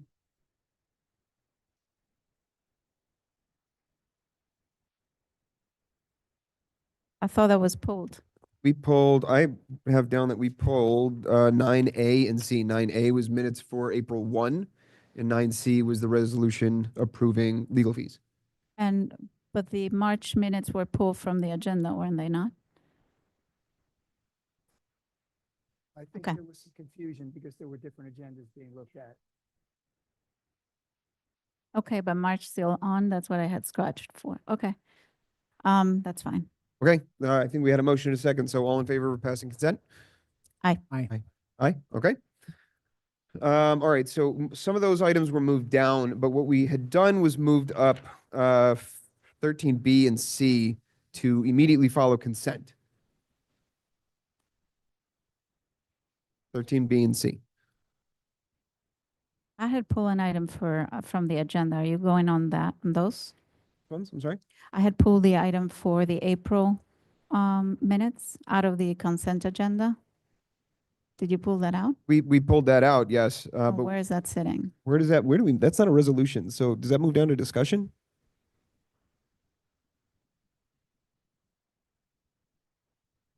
They moved things around.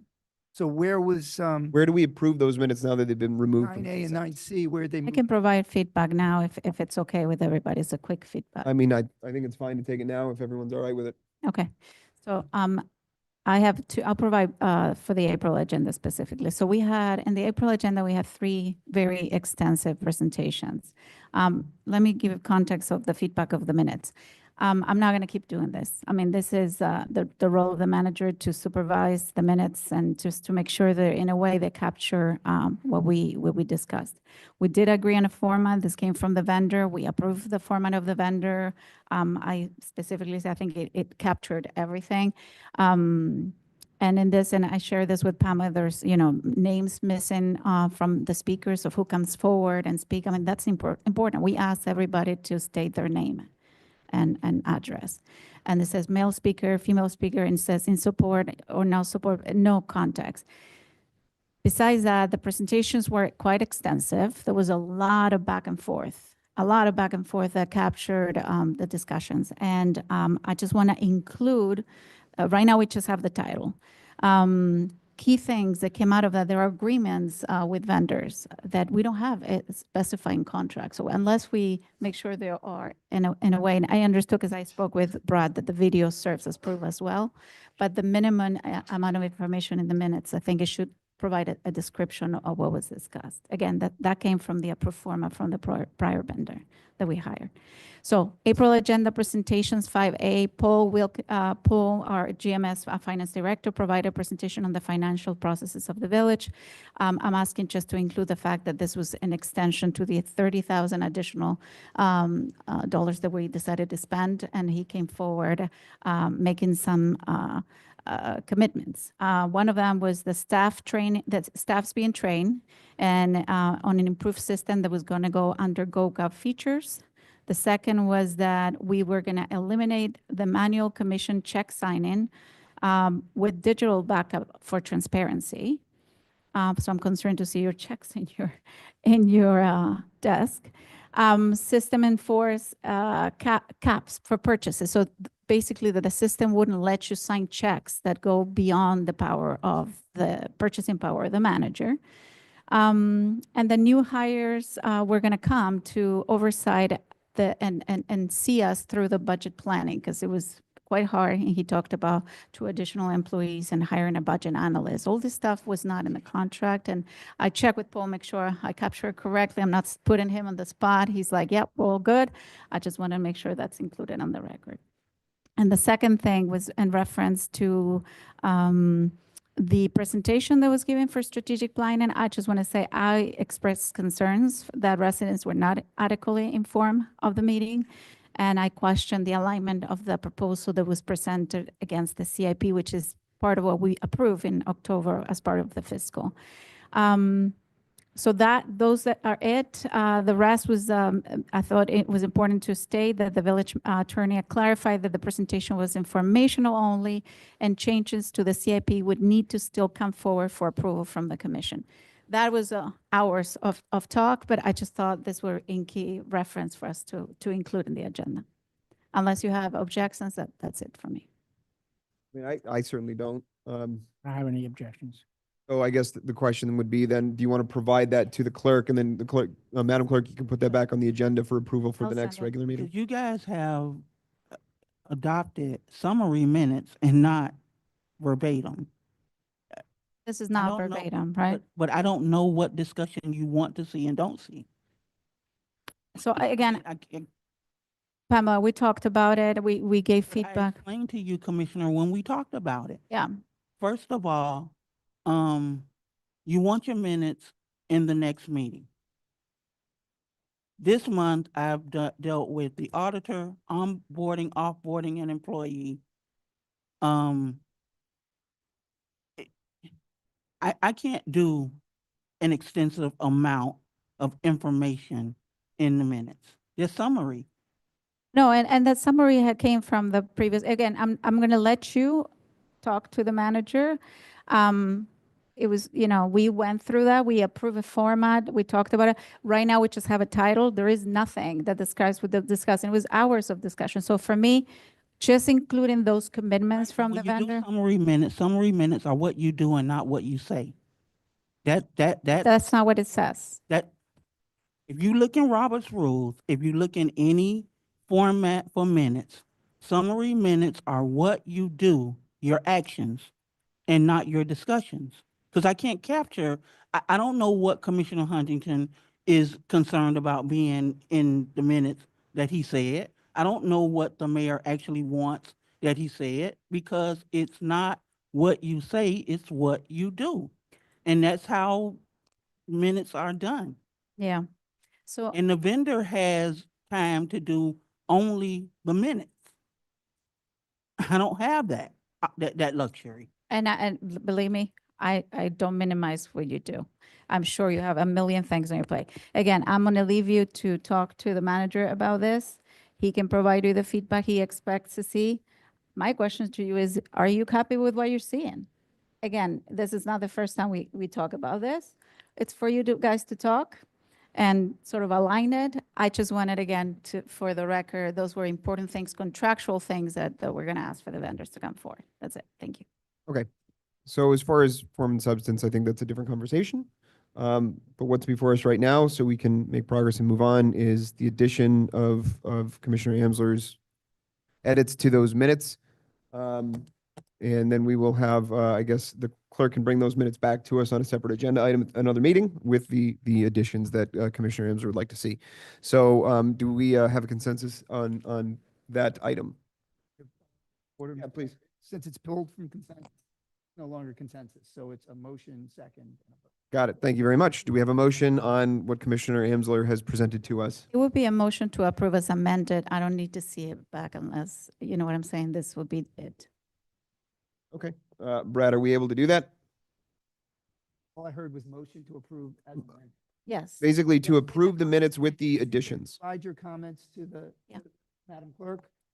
based on the representations that were made here. Okay. the commissioners made. So the motion on the floor right now is a motion to approve the April 1st, 2025 regular commission meetings, meeting minutes as amended, as proposed by Commissioner Amsler. We need a second and then just a vote. Okay, thanks, Brian. Roll call vote, just a consensus. Okay, do we have a second on Commissioner I'll Amsler's? second it. Okay, all in favor? Aye. Aye. Okay, great. Thanks, Brian. All right, so the resolution that we moved off, we'll move down to resolution. So let's get back to what we've amended to bring 13B and 13C forward. So let's just get started with 13C. I'm sorry, excuse me, 13B. 13B, the discussion on the appointment of the village manager.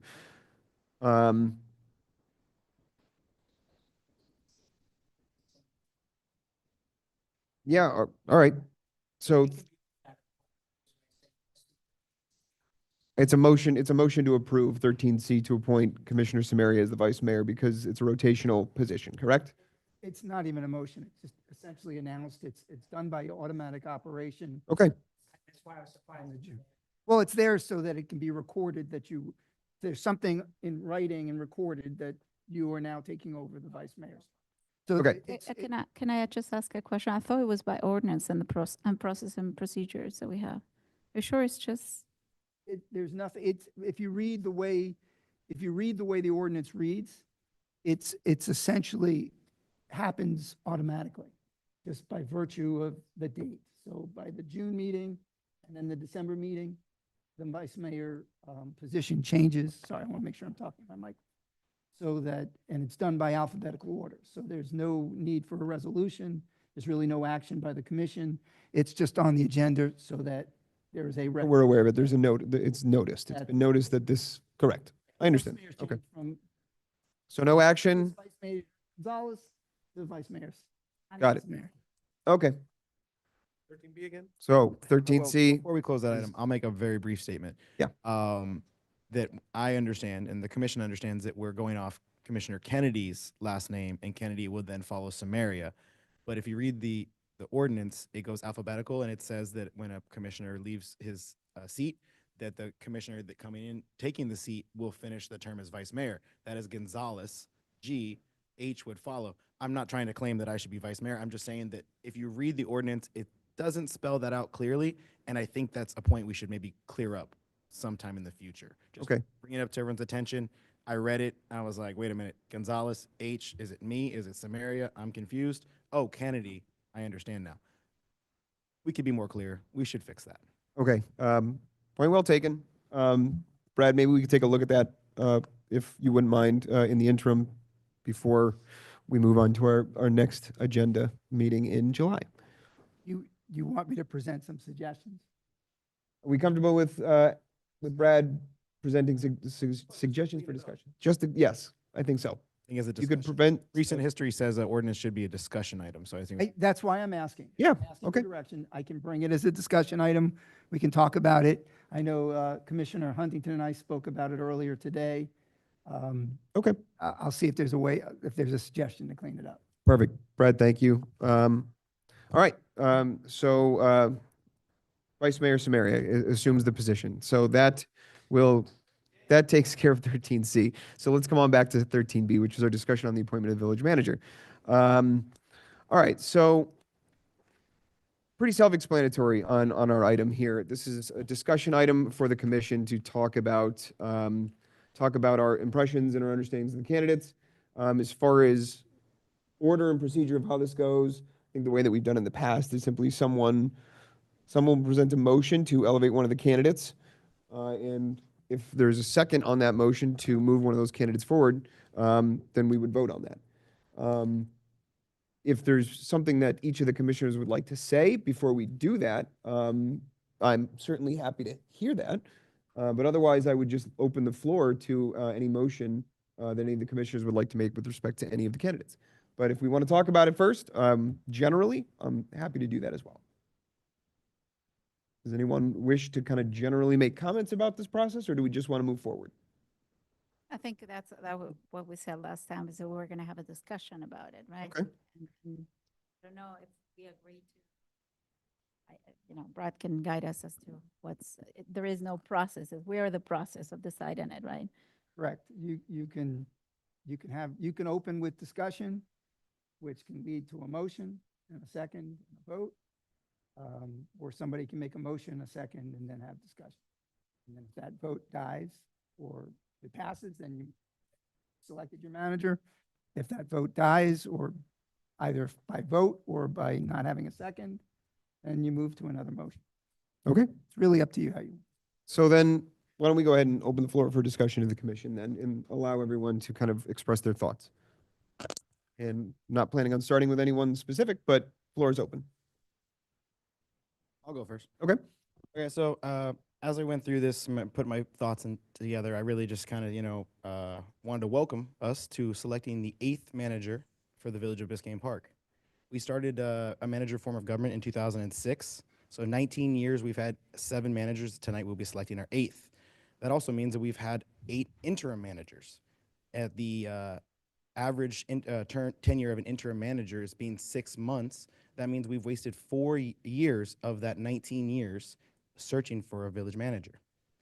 So I start to think, what changed in 19 years and 7 managers? What notable projects did we get done? 2009, we installed the Ed Burke Pavilion. In 2009, we also finished our Public Works building.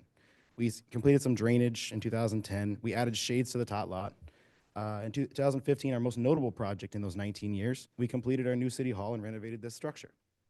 In 2021, we added some drainage on 115th and 11th Court. So our major project was done a decade ago, which was adding our new city hall. It's a rather short list. No road repair, no added amenities for residents.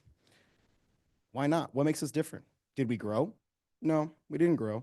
Our census data in 2000 shows that we had 2,964 residents. 2020 shows we had 3,117 residents. We didn't grow. Did we not have money? 2006, our total assessed value was $193,380,407. This year, our estimated assessed value is $468 million even. Our millage rate in 2006 was 9.2. Our millage rate this past year was 9.4. This represents a 142% increase in taxable value over 19 years. So no, we had money. We had money to get things done. So what makes us different? Oh, by the way, the compensation for a commissioner in 2006 was $6,000 for the mayor, $3,000 for a commissioner. So we actually went down in salaries for commissioners, or compensation, excuse me. So what makes us different? So I looked at some other municipalities around the area. Miami Shores, how many did they have in that 19 years? 2. El Portal, how many did they have? 4. Pinecrest, how many do they have? 2. The Miami Heat, how many coaches did they have between 2006 to today? 2. The Miami Dolphins, how many coaches did they have? 9. I think we can understand, everyone sports fan can understand the difference between the Miami Heat and the Miami Dolphins and the championships and the success that they've had. Biscayne Park, 7 managers. So when I look at this, the number of managers today will be 8. Estimated time wasted, 4 years. Our average tenure for a permanent manager is 2.1 years. So for me, this recipe for success is simple. We have to find a manager who has competent experience and who's willing to stay around long enough to see the change. So then I turned to our candidates and I calculated how much time they averagely spent in their position. We have Cosio, 2.25 years average spent in his position. Jordan Leonard, 2 years spent in his position. Al Childress, 6 years spent in his position. To me, the choice is simple. My support tonight will be Al Childress. He has the proven track record. He has the experience. He has the education. I will be voting for Al Childress tonight. Your mic's off. Okay. Commissioner, thank you. Well, I don't know if I can follow that up. That was pretty. He came with the receipts. Jesus. So I don't even know if I can talk now. But anyway, so I'll just say a couple of things. When we first started this exercise this time around, one of the things that I had mentioned is that we needed to raise the salary for the manager because we needed a competent professional manager to run this village. We had this mentality prior to this year that, we'd hire up and comers, people that didn't have much managerial experience. They would kind of learn on the job.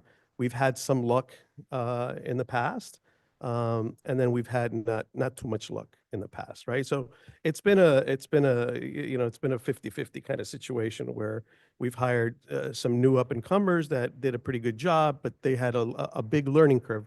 Thus the issue of not getting a lot of things accomplished because they were learning on the job. So I made the argument that, we needed to stop thinking, with this little mindset of, we need to hire up and comers, and we needed just to find really a top level competent manager to run this village. This was a very difficult decision for me personally. I think we have 3 great potential candidates. And I liked everything I heard from all of them, to be quite honest. They all spoke very well. The difference for me has been very simple. I've had the luxury of seeing things that, the public doesn't get to see. I've had the luxury of seeing Al Childress in the back of the house fighting for Biscayne Park, fighting for monies that have been owed to Biscayne Park due to prior administrations not doing the correct things. Obviously he's got skin in the game because he's also a resident, besides the fact that he has so much managerial experience. He's also a resident, so that gives him skin in the game. And I think that based on those qualities and the things that I've seen from him, like I said, back of the house, my vote it will also be for Al when the time comes. Okay. Vice Mayor?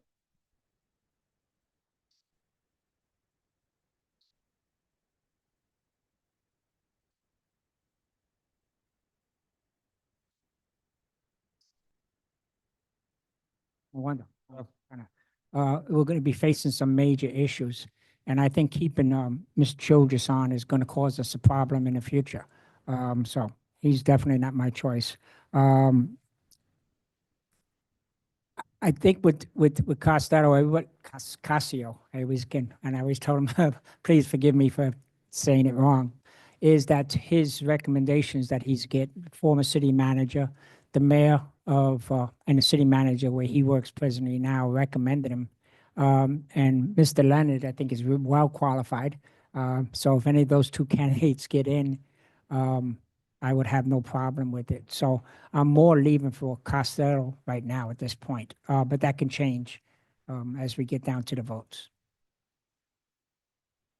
Vice Mayor? Thank you.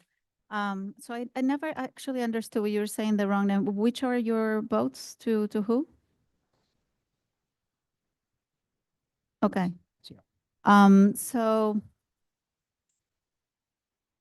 So my experience has been quite different. I was trying to be fair in the best possible way with someone that has done so much for the village so far. Albert is a resident and came forward at the time of need, and I am very appreciative that you did that.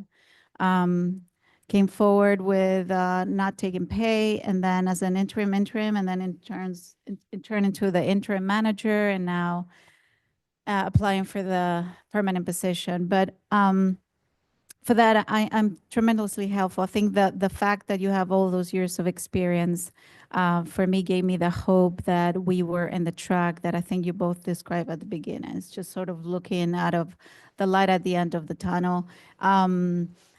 We came very fresh right out of the budget season, so even more. I mean, the budget had literally just been approved. Former manager left at mid-October, and you formally took the position as interim in the first week of November. So right there, it was the perfect opportunity to get started. What happened next, I think, is the disconnect between what we were hoping to see and we had agreed as a commission versus what the priorities were listed. And of course, I'm saying this in all respect with the challenges that Albert had to deal with. I mean, it was not easy. I know it firsthand. We were dealt with cards that were hard to handle. And I think he did a very good job on trying to assess that the best way possible. But it comes down to a management style.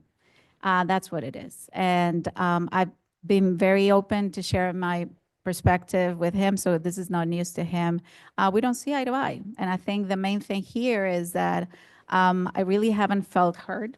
I think your management style, again, is not that you're pushing it away, but you're hoping to get approached, right? You're like, my door is open.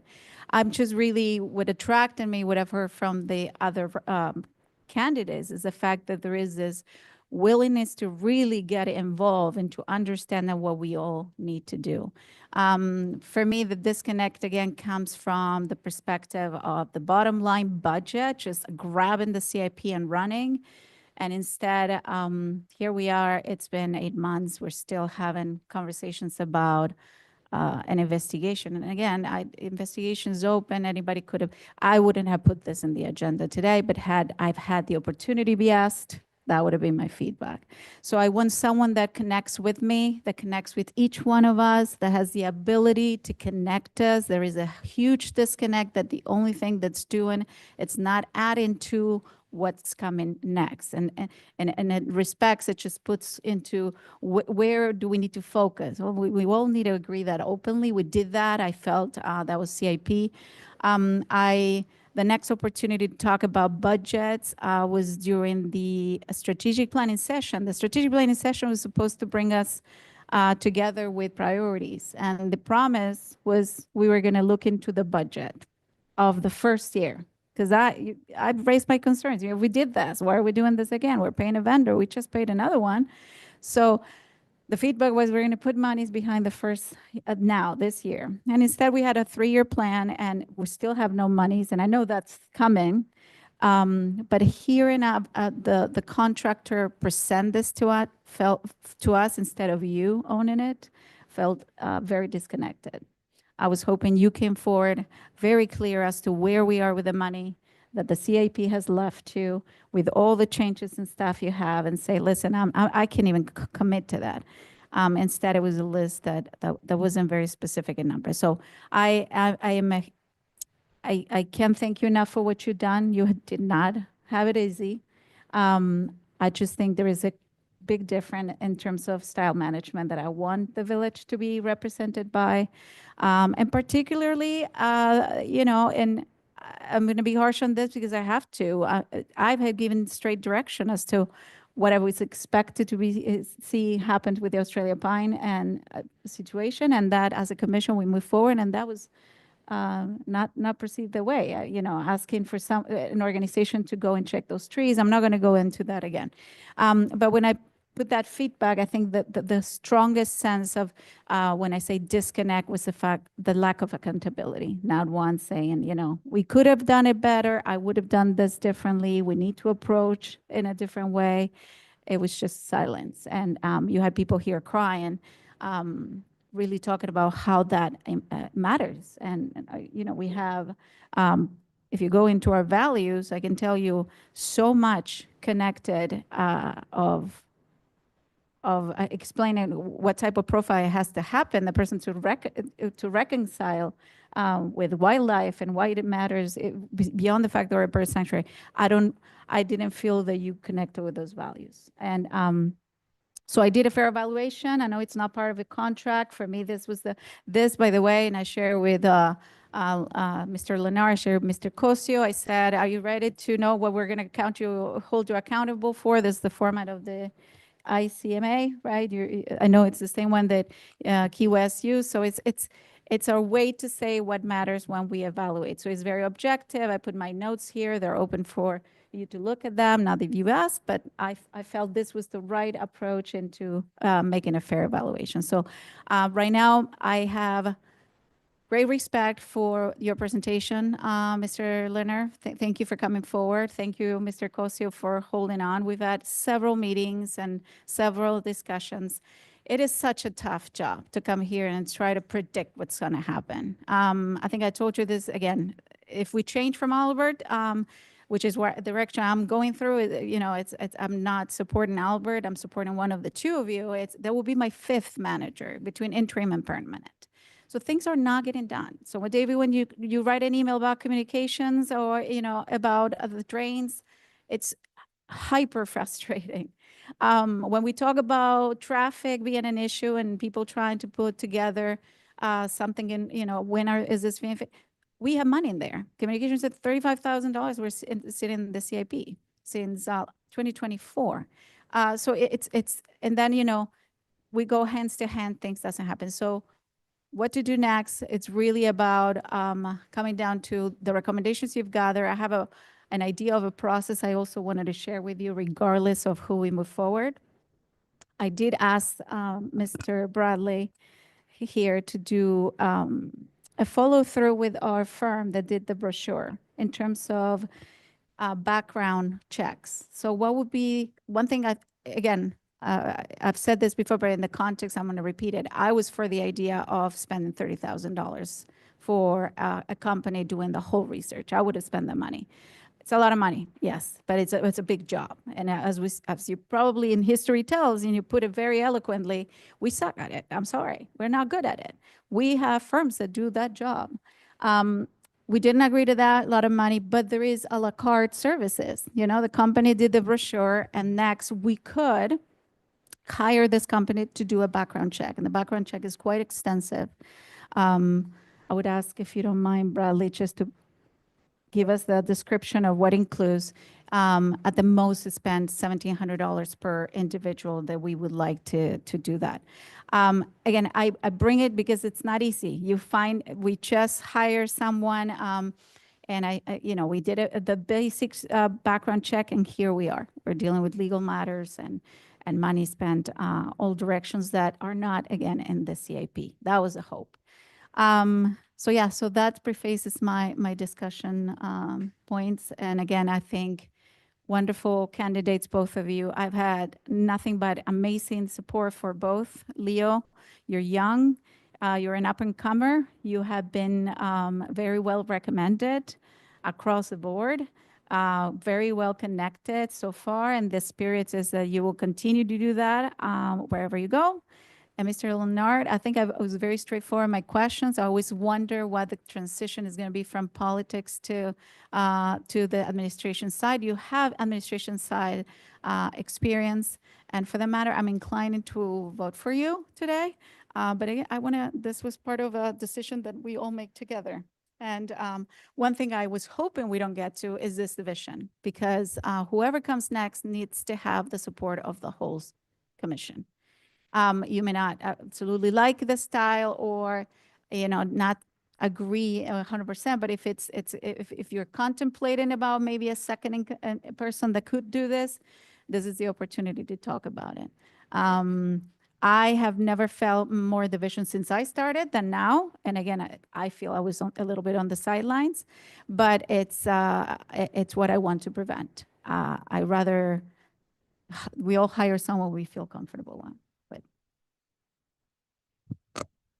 So I don't want to abandon the ideas that you brought up before we keep going, but are you asking that well, I guess Brad outlined what the background. Yes. Okay. What does that entail, Brad? So just to give you a little background on the back. Okay. I was asked by Commissioner Amsler to reach out to Mr. Basinger's firm that, as you all know, that's one of the firms that did a proposal to do the manager search.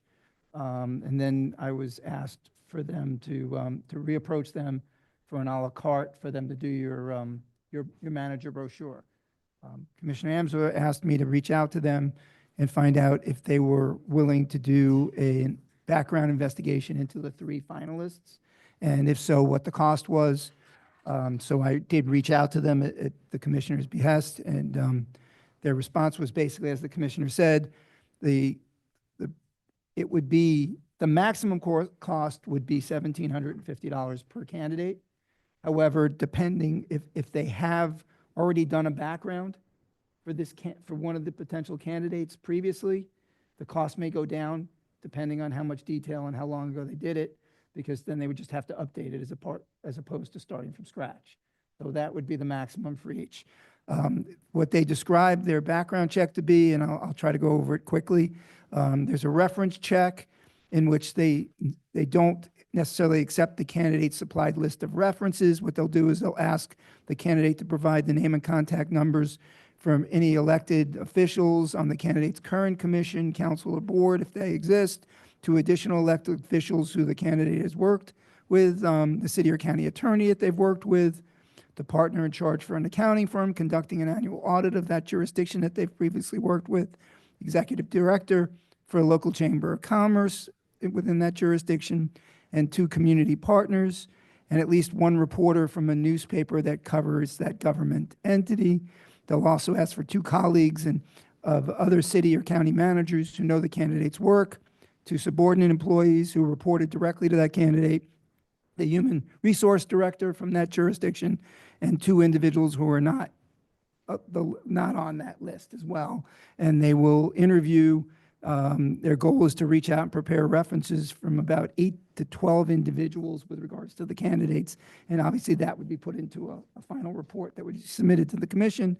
They'll verify any degrees from educational institutions that they've provided in their resumes. They'll verify employment for the past 15 years.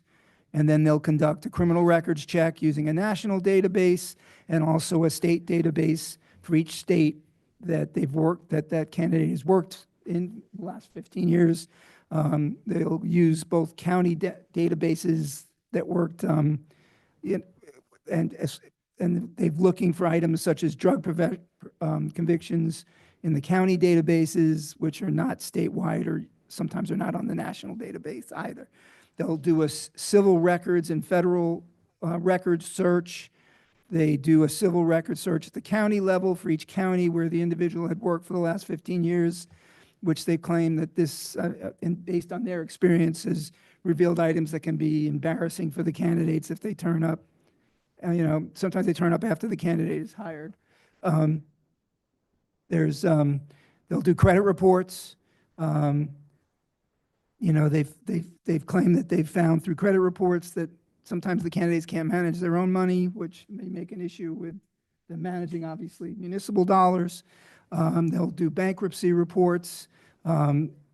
If the bankruptcy is older than 7 years, it won't be found, but they'll look for those DMV records from the state and where the individual resides, and also ensure that the candidates are not listed on any sex offender registries anywhere within the United States. And then they do an internet search, newspaper archive search, and a social media check, where they will find things about applicants and their interactions with previous employers, and also they'll reveal their management practices, other conflicts they have had with elected officials, or examples of their judgment, whether they used good or poor judgment during their times with those other entities. So that's essentially what they would do. And then they would prepare that all on a report and submit that to the commission for the commission's consideration. I'd like to make a motion that we appoint Al as the permanent manager. I'll second that. Do I get at least to talk about? No, don't be. It's okay. I just wanted to understand what Commissioner Emser was asking of us. Thank you. Look, I'm not going to drag it out too long, but I just want to say I've been thoroughly impressed with Jordan, with Leo, with Al. There's not a day that has gone by during this process that I've thought that any one of you could be that person that day, and then it changes the next day. Because I've just been impressed with your demeanors, with your backgrounds, with your experience, with your connections. I think that all of you would serve in this role very well. Which if you talk to anyone, you'll hear the same thing, that I'd be happy to work with any 3 of you. Truly, I think that you would all be very good in this, and that you all have very bright paths ahead of you, no matter where you are. One of the things that sticks out to me the most is I spent a lot of time talking to village employees. I spent a lot of time talking to village departments. I spent a lot of time reflecting on what we've spoken about as a commission, and I spent a lot of time hearing from residents, which was great. I was just floored by the amount of residents that reached out to us. And I think that this decision isn't really based on my opinion. It's based a lot on what our community, what our people have said. And I've had a lot of discussions with people around the county too. There's been a lot of letters of support for each of our candidates from really credentialed, really great people in the county that have experience with you all. I have had the benefit of going to a lot of county events with our interim manager. And at those events, I've gotten a lot of good feedback about Al's background and about his experience. You know, I think that we can tend to be very hyper fixated on certain issues. And we can kind of lose a larger scope sometimes. You know, I think in my experience, Al has done a lot, again, something echo Art that you mentioned, that we don't necessarily isn't projected to the public a lot. We can see the positives, but I think hopefully, you know, Al, what you've heard is there are some legitimate feedback items that I think are important, and I think a professional of your stature would know how to kind of accept and react to those. And it's with the utmost respect to all three of you, of course, and to our community and to our department heads and employees that I would be in favor of having Al be our permanent manager. So it was a lot of time. It was a lot of time. It was, I think, easily the most difficult decision that I think we've had to make ever since I've been a part of it. But that's what I see. And trying to tally up the community support that I've seen, there's a lot of community support for all three candidates, do not get me wrong. But I've seen quite a bit in the majority for support for Al. So I view that as very important, community support. So that's what I think about it. I have heard this entire commission, and I certainly agree with all of our positions. I think everyone has made very valid points. I don't know that we're going to have a unanimous decision. I know you mentioned it, but I certainly hope that whomever we go with, that the commission would be able to work with that person, and that person is willing to work with us. So that's how I feel. That's the conclusion that I've come to. Okay, so my motion stands. So, Art, you made the motion and Commissioner Hunting the second to it. So we just need consensus on this, correct? Okay. You need consensus, and then I'm assuming it's going to be Mr. Childress. If it is, what my suggestion would be is at this point, he remains, the consensus is basically to direct me to negotiate an agreement with Mr. Childress, and that he remains as the interim at this point until we can bring forth an agreement with the terms and conditions that are acceptable to the commission as well as acceptable to Mr. Childress. Okay. And I have a question on that process. So how does it go in terms of negotiations? So you have a range, and then what would be your next step? My next step will be to sit down with the candidate, with the candidate you selected, and discuss terms. I think for the most part, if we're talking about Mr. Childress, there's an agreement already in place, which is the interim agreement. So I would think we have some basis to work from. And I haven't spoken to Mr. Childress about this, so I'm just talking off the top of my head. I will have to obviously sit down and talk about salary and benefits, because there were no benefits in the original agreement as an interim. I don't have any idea what Mr. Childress' requirements are, what his benefits asks are.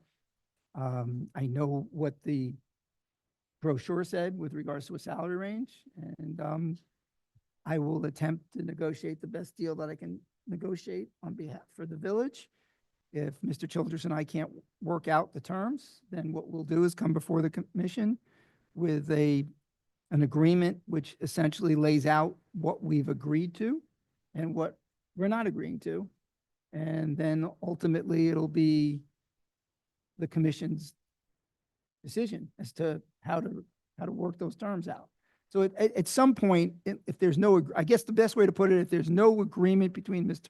Childress and I at the end of the day, then at some point you will be negotiating those terms with Mr. Childress from the dais. Okay.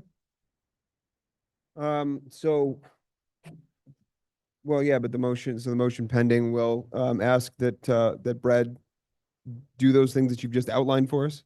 Yes. Okay? Basically, what you're doing is you're directing me to negotiate with Mr. Childers. Make it to, So can I amend my motion? contract as a, as. May I Okay. amend my motion? So can I, then I'll just say that to direct the attorney to get into contract negotiations with interim manager Al Childers for the permanent manager position. Second. Okay? You'll formally appoint him at the time when you full-time ratify his agreement. Understood. Okay. All right. So all in favor of the motion that's on the table? Aye. It's a no from me. Aye. Okay.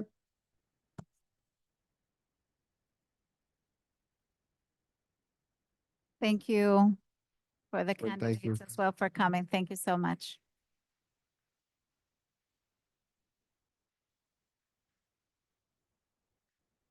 All right. So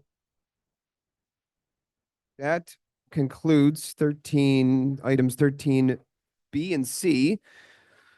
So that brings us back to the resolutions that were the resolution that was pulled from the consent agenda, which is resolution 2025-32. Brad, would you mind reading the resolution onto the record for us, please? Yes.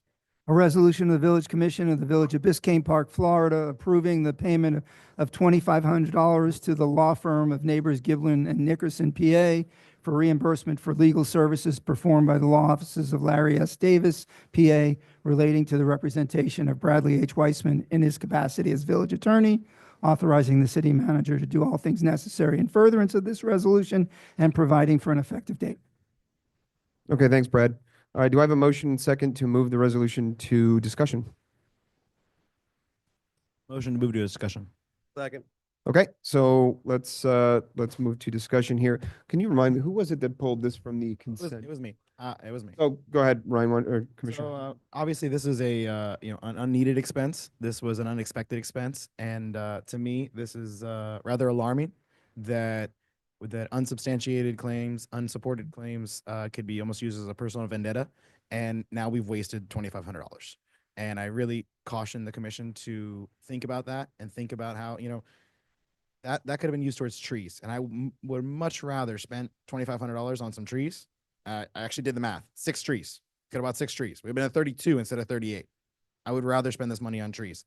I think this is needless. I think I want to apologize to our attorney and to our village manager for the unsubstantiated claims that were made against them. I think it was a personal vendetta, and I'm obviously in support of passing this resolution to reimburse our firm. But to me, I think this was a needless expense. Okay, Commissioner, is there any other discussion items on the resolution?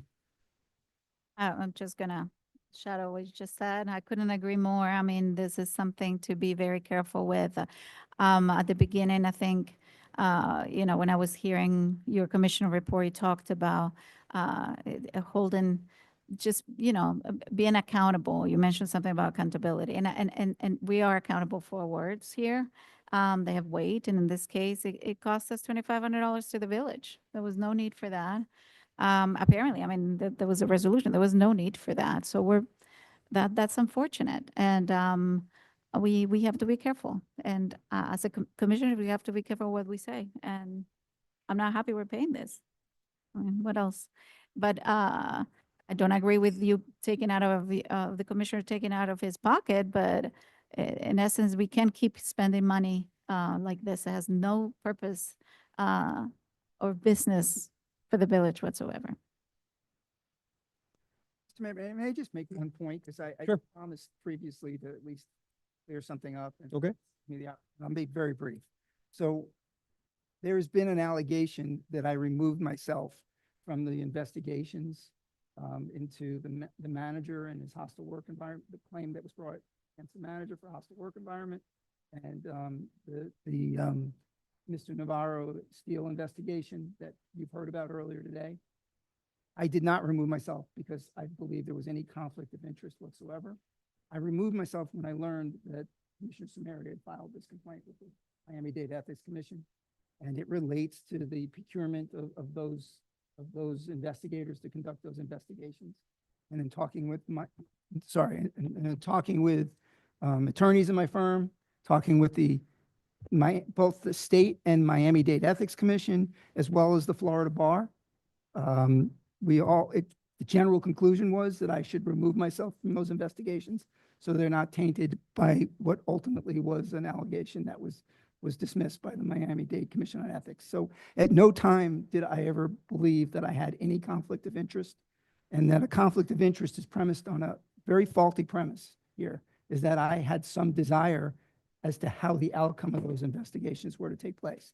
And quite frankly, my only intent was for those investigations to take place, for them to be taken place thoroughly, so that I could advise this commission as this commission's counsel as to what next steps would be as a result of those findings. And I could care less, quite frankly, how they turned out. So I have a question for the attorney. So obviously it's important that a commissioner can bring anything to the ethics board if they feel there's some kind of improper something happening, correct?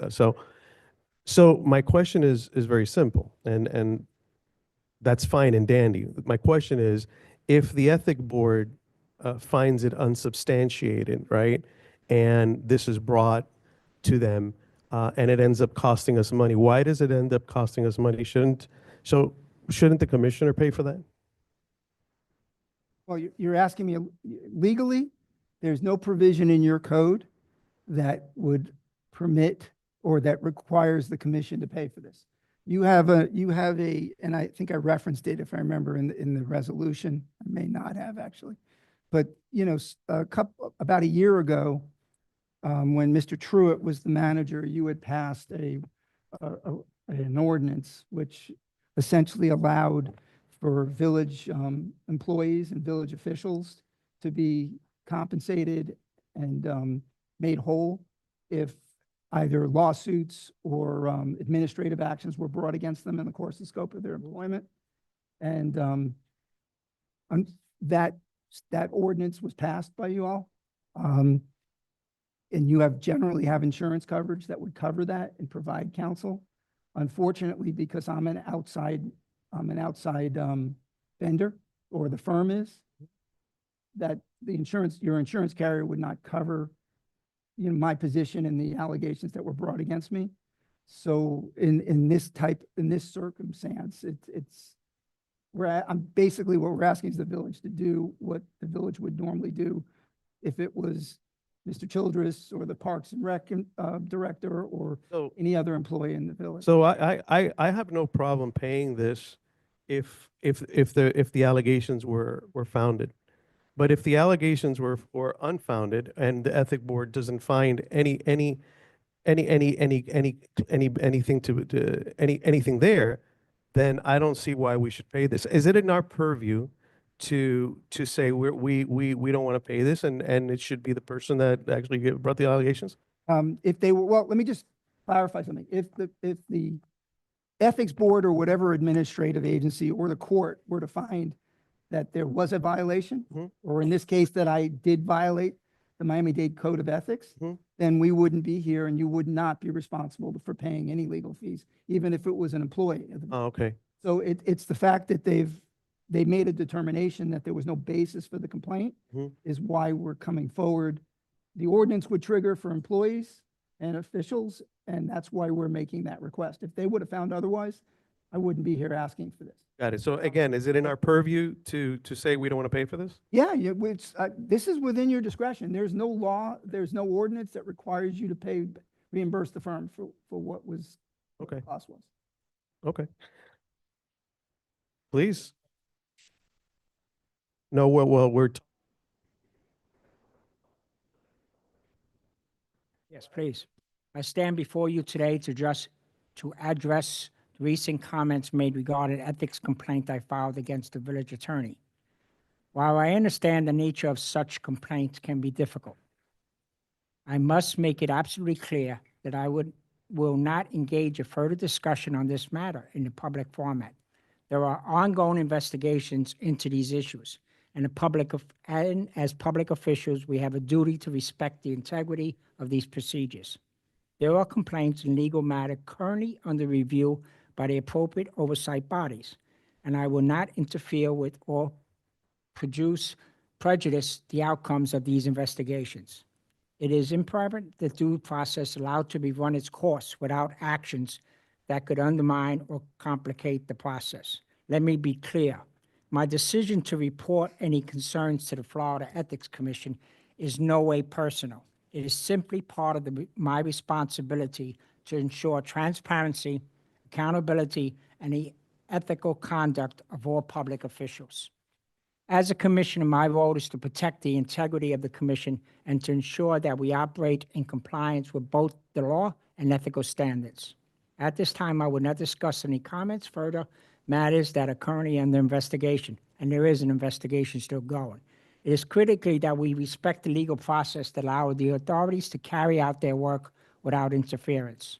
I trust that all of us as public servants can agree the pursuit of justice and fairness should always be our priority. I ask for your understanding, cooperation as we move forward to respecting the rule of law and the practices that guide us in our public duties. Thank you. All right, I have a quick comment and a question. So I don't want to pay the $2,500. And then the second is, what if this happens? So if we decide we're going to pay this $2,500, what if this happens again? Where are we going to draw the line and say, no, this is not going to happen, and we're not going to continue to pay legal costs that are, just because and they're unfounded. That's my question to the rest of you to think about. It's an interesting question for Brad. Is there any legal recourse to seek reimbursement for these funds? I mean, I understand that the firm can only bill the village, but is there any legal recourse for the village to recoup these costs? I think that's, I haven't really analyzed that, and I think what you're asking me essentially is whether or not the village can, I'm guessing what you're asking me is if the village. It's asking a legal opinion. What could we do? What can we not do? I'm not a lawyer. It might be a conflict for me to answer that. Okay, that's fine. No. That's fine. That's fine. Other question I have for you. You're very familiar with the complaint. Is anything in it that the commissioner should have known was false that he added to it? I'd have to look at the complaint again, but I can tell you one of the allegations the commissioner made in the complaint against me is that I instructed the clerk to hide a hostile work environment complaint that was allegedly filed with the village. I'm not even going to assume which complaint because the commissioner did not identify which complaint it was. I think I know what he's talking about, and he's got his facts completely wrong. One, I never asked the clerk to hide anything, and I think the clerk would attest that I had never made such a statement to her and that she never made such a statement to either Mr. Samaria or Mr. Steele, so I don't know where he got that from. He made a statement that there was a hostile work environment complaint filed against me. If there was, I am completely unaware of any hostile work environment complaint that was filed against me. I'm not really sure how one could be filed because I'm not here. I mean, I don't know I don't know how my interactions could rise to the level of a hostile work environment complaint with anybody else. He made some other allegations that were not directed towards me, that were factually incorrect, and regarding the whole procurement process, his allegations were just not accurate. It's not what your code says. But multiple times he should have understood what his allegations were. I can't address what he knows and what he doesn't know. I can just tell you the facts. Right. Well, I mean, Pamela, you turned on your microphone. I guess you want to. Only to say that, to confirm what the attorney said. I never had a conversation with not only Commissioner Samara, and I think you all know me pretty well by now to know that you may have asked me questions and I will just simply say, no comment. It's Commissioner Huntington, you and I have had, and I've just said to you, I'll work for Mickey Mouse if you put him in that office. But I never told Commissioner Samara, former Chief Steele, and any other person that the attorney did anything improper and that I know of anything that he did improper. So my question back to the attorney then would be, under our Citizen Bill of Rights, a commissioner cannot knowingly provide false information in the performance of his duties. That's in our charter. Would you perceive what we just heard as a charter violation under that rule? Again, you guys collectively as a board are my clients, and I just don't feel comfortable making those determinations as to whether or not I understand. commissioner has violated canon of ethics. I understand, but I leave the information with the commission that there's rules involved. You can all read them, and to me, I think we flirted a line here, and it doesn't sit right with me. All right. Well, look, I'd like us to move forward. Do we need a separate motion? Yes. Because we have one for discussion, but we need a motion on a resolution on what to do with I this. think there was, what was the original motion, Matt? Motion was Or for just discussion. So then you needed a motion to approve it or deny it? Okay. Is there a motion to approve or deny the resolution? Motion to approve. Do we have a second? Second. All in favor? Aye. Aye. No. To address your point, sorry, Art, I wanted to, we're closed, but to address your point, I think, I don't want to like reopen the can of worms, but I think to your point, I think it's kind of a case by case basis. I think that's the only way you can address kind of that sliding scale sort of argument you brought up. It just has to be a case by case basis. I don't really know that there's any other way to do it. All right. So, yes, we passed the resolution. The resolution 9C passed. So that's our only resolution. We have no ordinances. Oh, we already passed the ordinances, excuse me. So we are going to move on to discussion of old business. And our first item on discussion of old business is arts. And it's what? We approved it. We approved the resolution. Yeah, we approved the resolution. Yep. Okay, Art, 12A. And it's only 5 after 9, Art.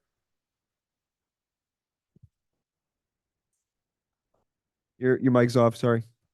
I brought this before to the commission and it didn't get a lot of traction, so I just wanted to bring it back because I just think that these meetings are just going on and on and on. And a lot of things, in my humble opinion, can be easily discussed prior to the meeting if you sit down with the manager, and if you have questions, you can go over them. And if something needs to come up before the commission, or you want to say something before the public, then you have every right in the world to do it. But I just think there has got to be a limit. So I put down some points here, right? But I wanted to expound on them a little bit. So I came up with some ideas that run by you guys. So here are a couple of ideas. So if you bring a discussion item, you get 5 minutes to present it, right? And then you get 5 minutes to debate, right? Every item on the agenda, you have 5 minutes to debate. You can either yield back your time if you're done, or you can reserve your time. So if you only use 2 minutes and you have 3 minutes left, you can reserve your time, and then you can redress, okay? Time cannot be transferred from one item to another. So if I have 3 minutes left, I can't use it in the next item. If more time is needed, there must be a consensus by the board to approve additional time for any one board member. The clerk to keep time. Sorry, Pam, more stuff for you to do. And then the most important part here is that, we can come up with all the rules in the world, but you're the one that needs to enforce them, because the reality is that, you're the guy who runs the show here. So if we have these rules and we agree, then you're the one that has to make sure that they're adhered to. So those are the ideas. Obviously, I'm open to suggestions, but we definitely need to do something about the amount of time that goes into these meetings. So can I ask you really quickly, Art? I read through the backup. There was like several pages of an outline. Is that that's just kind of an example? I mean, that wasn't like Yeah, that was just, this was. no, that was just an example of Doral. What Doral does, City of Miami Beach also limits debate. Other cities just basically turn off the microphone for the people that are talking too long. I don't think that that's the proper thing to do. But I think if we come up with some general rules together as a board, then I think these meetings will just go much smoother and much more efficiently. Yeah, look, I mean, I like the idea. I know going back to, gosh, when 2022, I mean, this was something that we had talked about a long time ago. And I think we never really got a chance to attack it. We tried, but I think it kind of died and then we just never really went back to it. Actually, the item was brought up by Art at the time, in the same manner. I don't know if it was, the way there were two different things. Yes, the item was to reduce the time for debate. The item in 2022 was to change the structure of the meetings, to maybe put presentations and a different, like maybe the morning, sort of imitating what Aventura was doing. That didn't have traction. And then Art's point didn't get traction at the time either.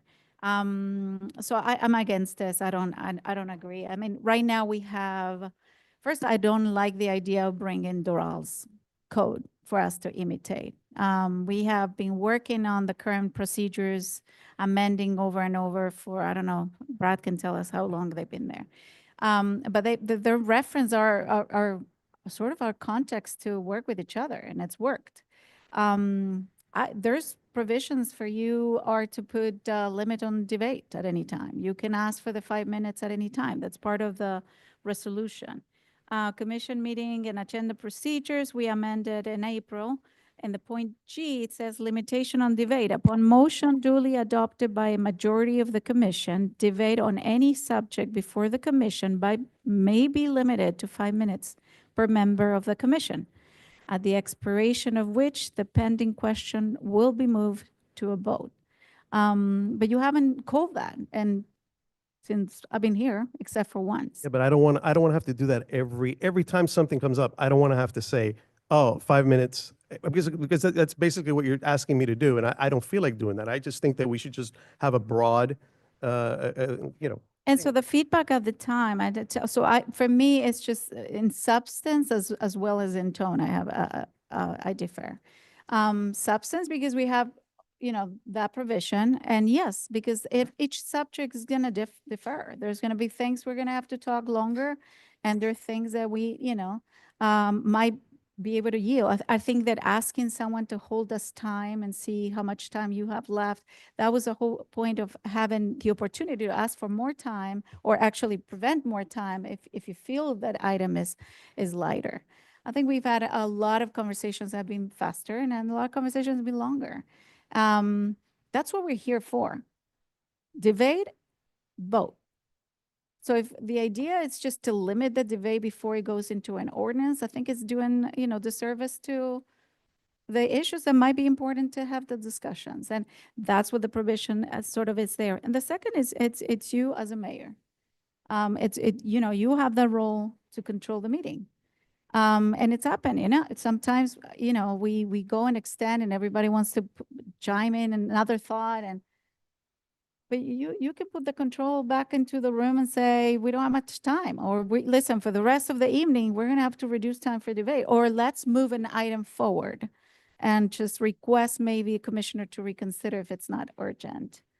Otherwise, what I think it's going to happen is, we might be 5 minutes, move to a vote, and then pushing into an ordinance. Again, that hinders, if anything, the ability for us to do our job.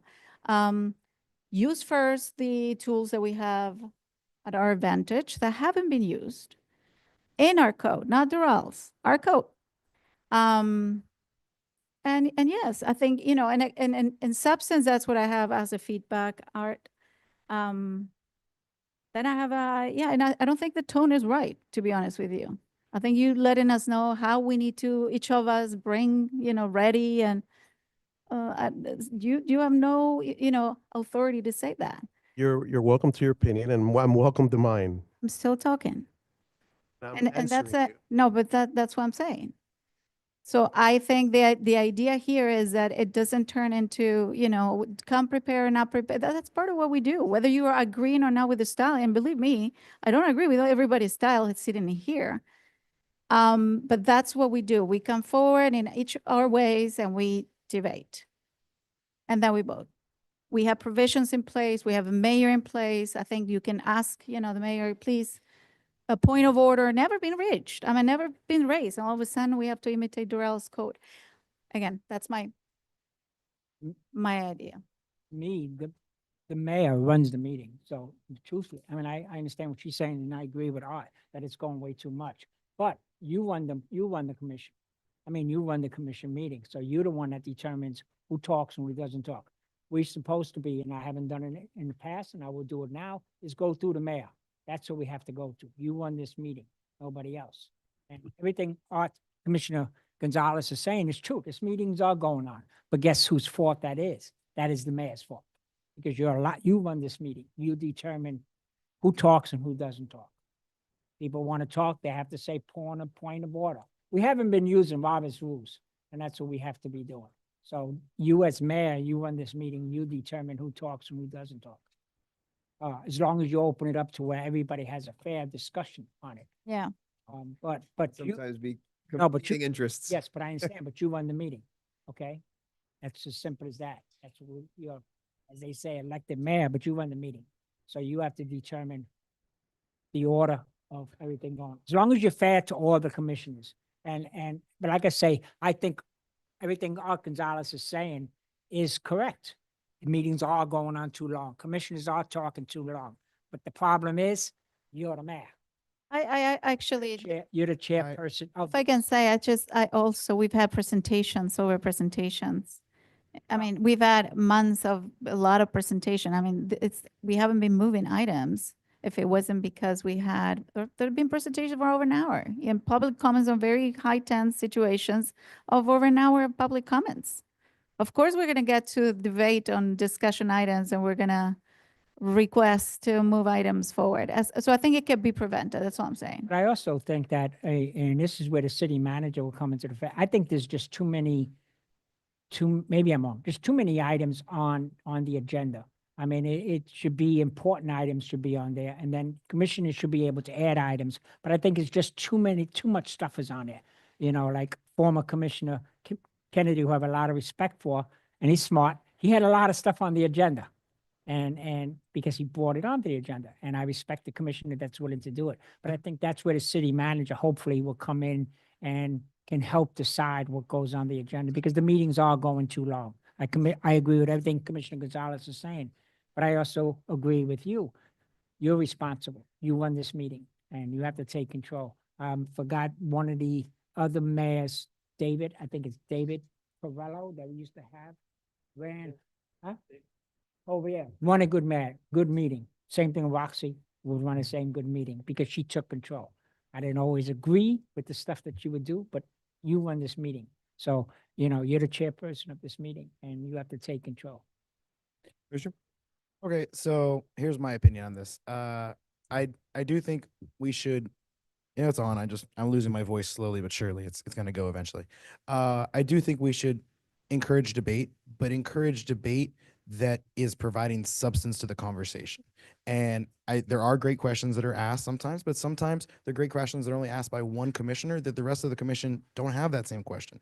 And sometimes we as a body, we could elect to move that to a motion and vote right then and there. We don't have to let that commissioner ask the questions. I could say motion to approve and we go forward. But we work collectively and collaboratively, and I want to encourage that. But we have to, as adults, because we're all adults here, respect the rules, respect the mayor, not make him enforce the rules, and work collaboratively to the ultimate goal of doing business for Biscayne Park.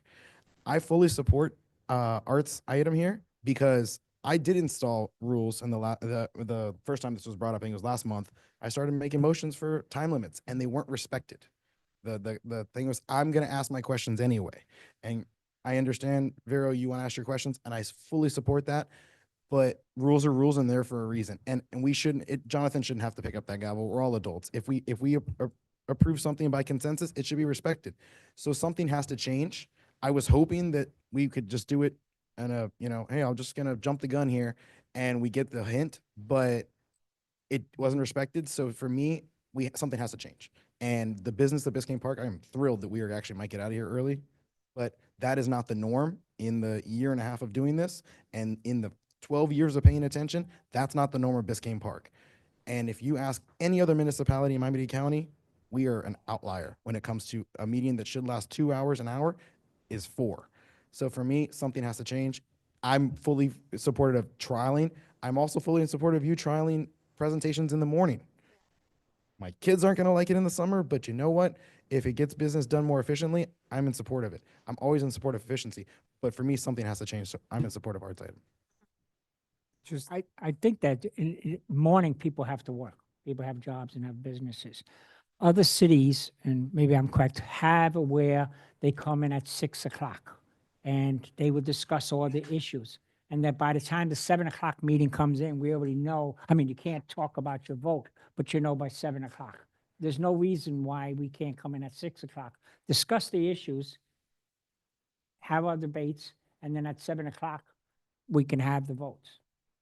And other cities do that. As far as having it in the morning and the afternoon, I'm not for it because I got a business to run. Yeah, I mean, other cities do it. I mean, you ask Leonard or Kelsey will tell you to go into the AM in the morning sometimes.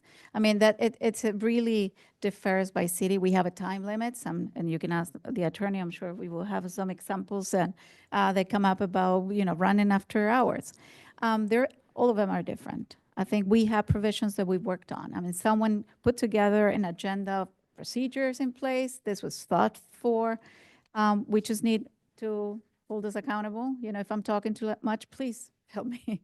Of course, I get passionate with certain things and I want to ask the questions I need to ask, especially considering my vote. You just hear me. I'm not in alignment with the manager. So if I don't feel I'm being heard for it, this is the only space I have to bring my items. So, I'm hoping it changes. You're going to be our permanent manager. I'm hoping that, but that's the case. Otherwise, I'm 100% on board with you. If I would be so on that I don't have questions, but I have emails that haven't been responded.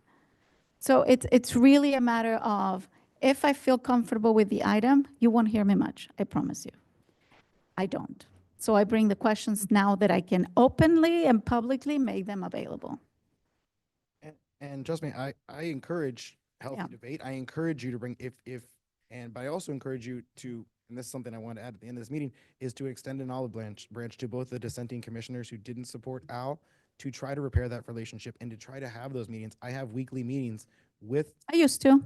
I have weekly meetings and I call him constantly. I'd probably bug him at this point.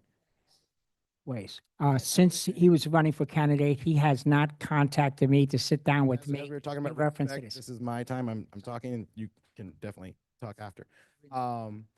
So I hope that happens and I hope we do work collaboratively. And by all means, if you bring something up during those meetings, during those question and answer sessions that, hey, I found this out and we really need to talk about that, we could cut right to the point. Hey, I don't have to ask a question and find this out and figure out what someone's email is. Here you go. This is the question. This is what we need to know. But we have to work constructively and efficiently. And right now we're not efficient. I'm not disagreeing. We're not efficient. But what I'm saying is, again, presentations too long. We've had presentation for codes for hours. I mean, that is the manager puts the agenda on this presentation. There was no time limit. And, Jonathan, you can say, we need to wrap it up because I have 2 more hours of the meeting. We have those things in place. And I am the first one to tell you, if I wouldn't feel like I need to bring it up, I wouldn't. I'm happy it works out for you. You obviously voted yes for the manager. That's why I didn't. So what you're making sound like it's not a will, it's not a will. It just hasn't worked out. Can it work out? Like I said, I'm hoping it changes with this feedback, and it's not the first time I give it, so I'm hoping. But I need to have the space, and I think I'm making this, again, this is the reason why. Unless I have my questions answered, I will keep, and I told this to the manager, I will keep asking questions, Albert. I said, I'm going to keep challenging you because that's my job, whether you like it or not. So if the questions don't get answered, I will continue to bring them up. I think, again, that's the spirit of currently the provision we have, which hasn't been put in practice. Nobody has been saying point of order, maybe more than 2 times in 8 months. And nobody has been calling for 5 minutes to end conversations either. So use those first before you start implementing Doral. That's what I'm saying. And then allows me to, in the meantime, I'm happy to revisit, by the way. Let's talk in 3 months to see if things are better. Happy to do that. And maybe we have less discussions. Yeah. Look, I'm happy to change the way that we run this meeting. I'm happy to do it. But you know, quite frankly, there's been times when I feel that we're going a little too long and I say, look, I propose we do this. And then we just keep going. We just keep going. And I'm saying, well, I'm recommending, look, I don't take this as authoritative. I see myself as one of 5. But, and I'm not trying to direct or cut off or do any of those things. That's why I don't say, you don't get to speak until I let you. Because I just don't feel that it's very cordial for us. I just never really have. It's never really been my style. But if what you're all saying is that that's what you want, I'll do it. I'm happy to do it. I really am. But, you know, be prepared that it's going to be a little different. I'm not going to be curt about it or any of those things. But I'll tell you that, you know, you have to ask the chair. You have to speak through the chair. I'll do that. I'll say, you want to limit to debate? 5 minutes is up. 5 minutes, stop. Look, I practice, I think I've told everybody this story at some point. I practice in front of a judge who puts a timer in front of you and he says 2.5 minutes go. When it beeps, he says, stop.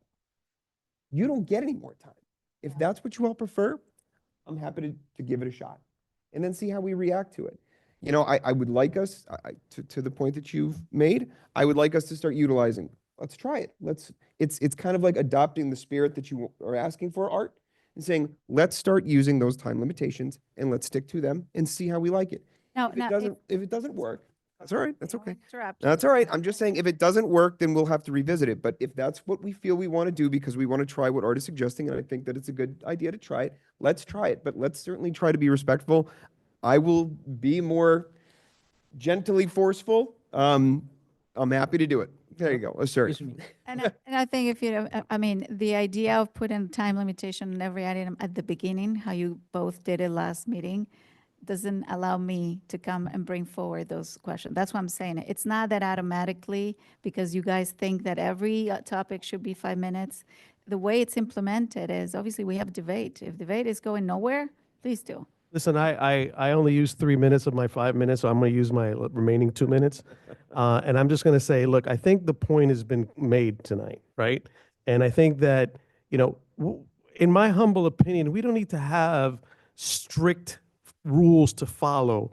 What we need to do is you all agree that we need some change, and that you need to run the meetings, and you need to set the pace for everybody, and that's it. And I think everybody here kind of agrees to that. So I'm good with whatever you guys want to do, as long as we start heading in that direction. That's all. To echo on that, I think that we also need to be respectful of that and not, hopefully Jonathan will be that assertive, but not force him to do that as much. Make his job easy. Hey, it worked for public comment, didn't it? Tonight it did. Tonight it did. No. Everything that you're saying as far as the limits are concerned is good, but there is sometimes, and it has past commissioners, so I'm not bringing up any of the commissioners here, but it has happened in past commissioners where one commissioner doesn't have any questions, might not have any comments that he wants to make. Well, another commissioner takes that time and uses, okay, I can use his time. If we stick into the strict rules of 5 minutes, let's say if I have no questions, you get your 5 minutes and that's the end of it. That works. Okay, that didn't work in the past. We have had in the past where commissioners and would make comments, oh, Commissioner, you didn't do your homework because you have no comment. And again, that's past, and that's why I'm not mentioning any name. But we have to have, and I agree with you with respect. Everything has to be respect. But there is times that a commission doesn't need to talk. Doesn't need to ask questions.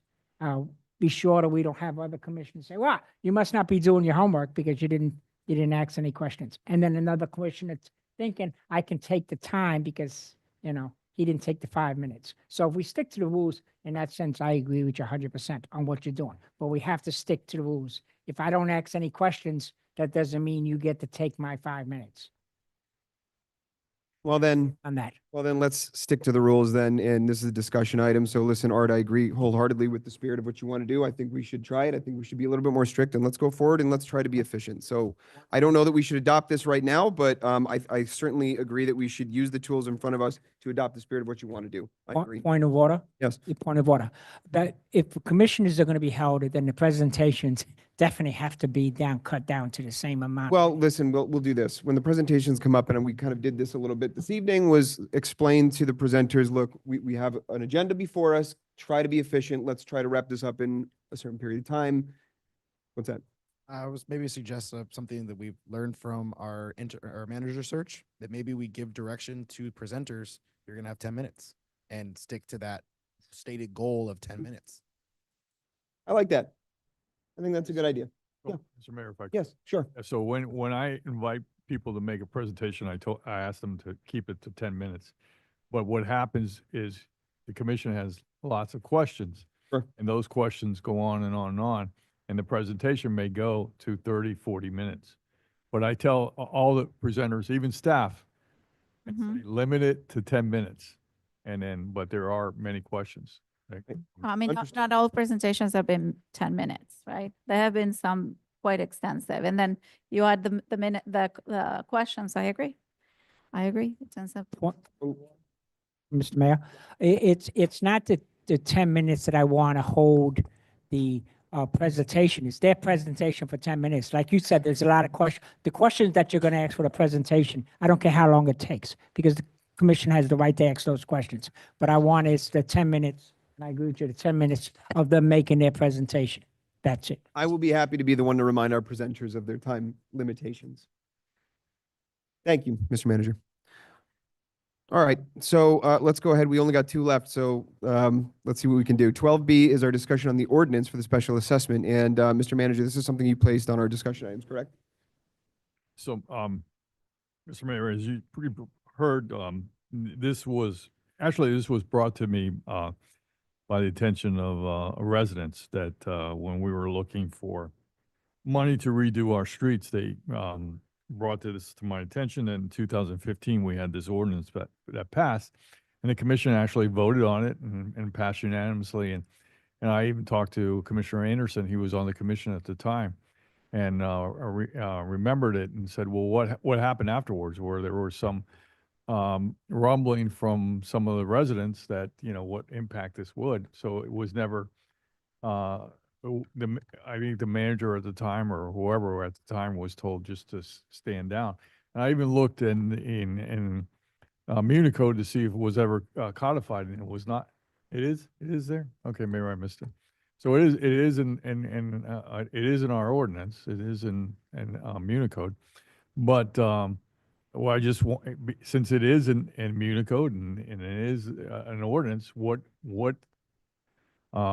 direction you want to give myself and the staff or the city attorney on moving forward. And I think I had discussions with all of you about it, saying, hey, we discovered this.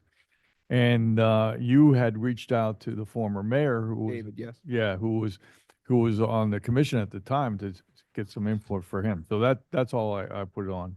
Okay. For some direction. So quick question then, and it's going to be a final question of sorts. I did talk to former Mayor Coviello about it. Unfortunately, he didn't have any independent recollection of what happened with it from there.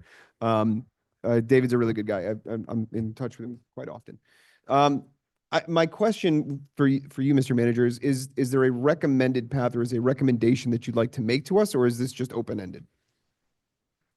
It is an ordinance on the books.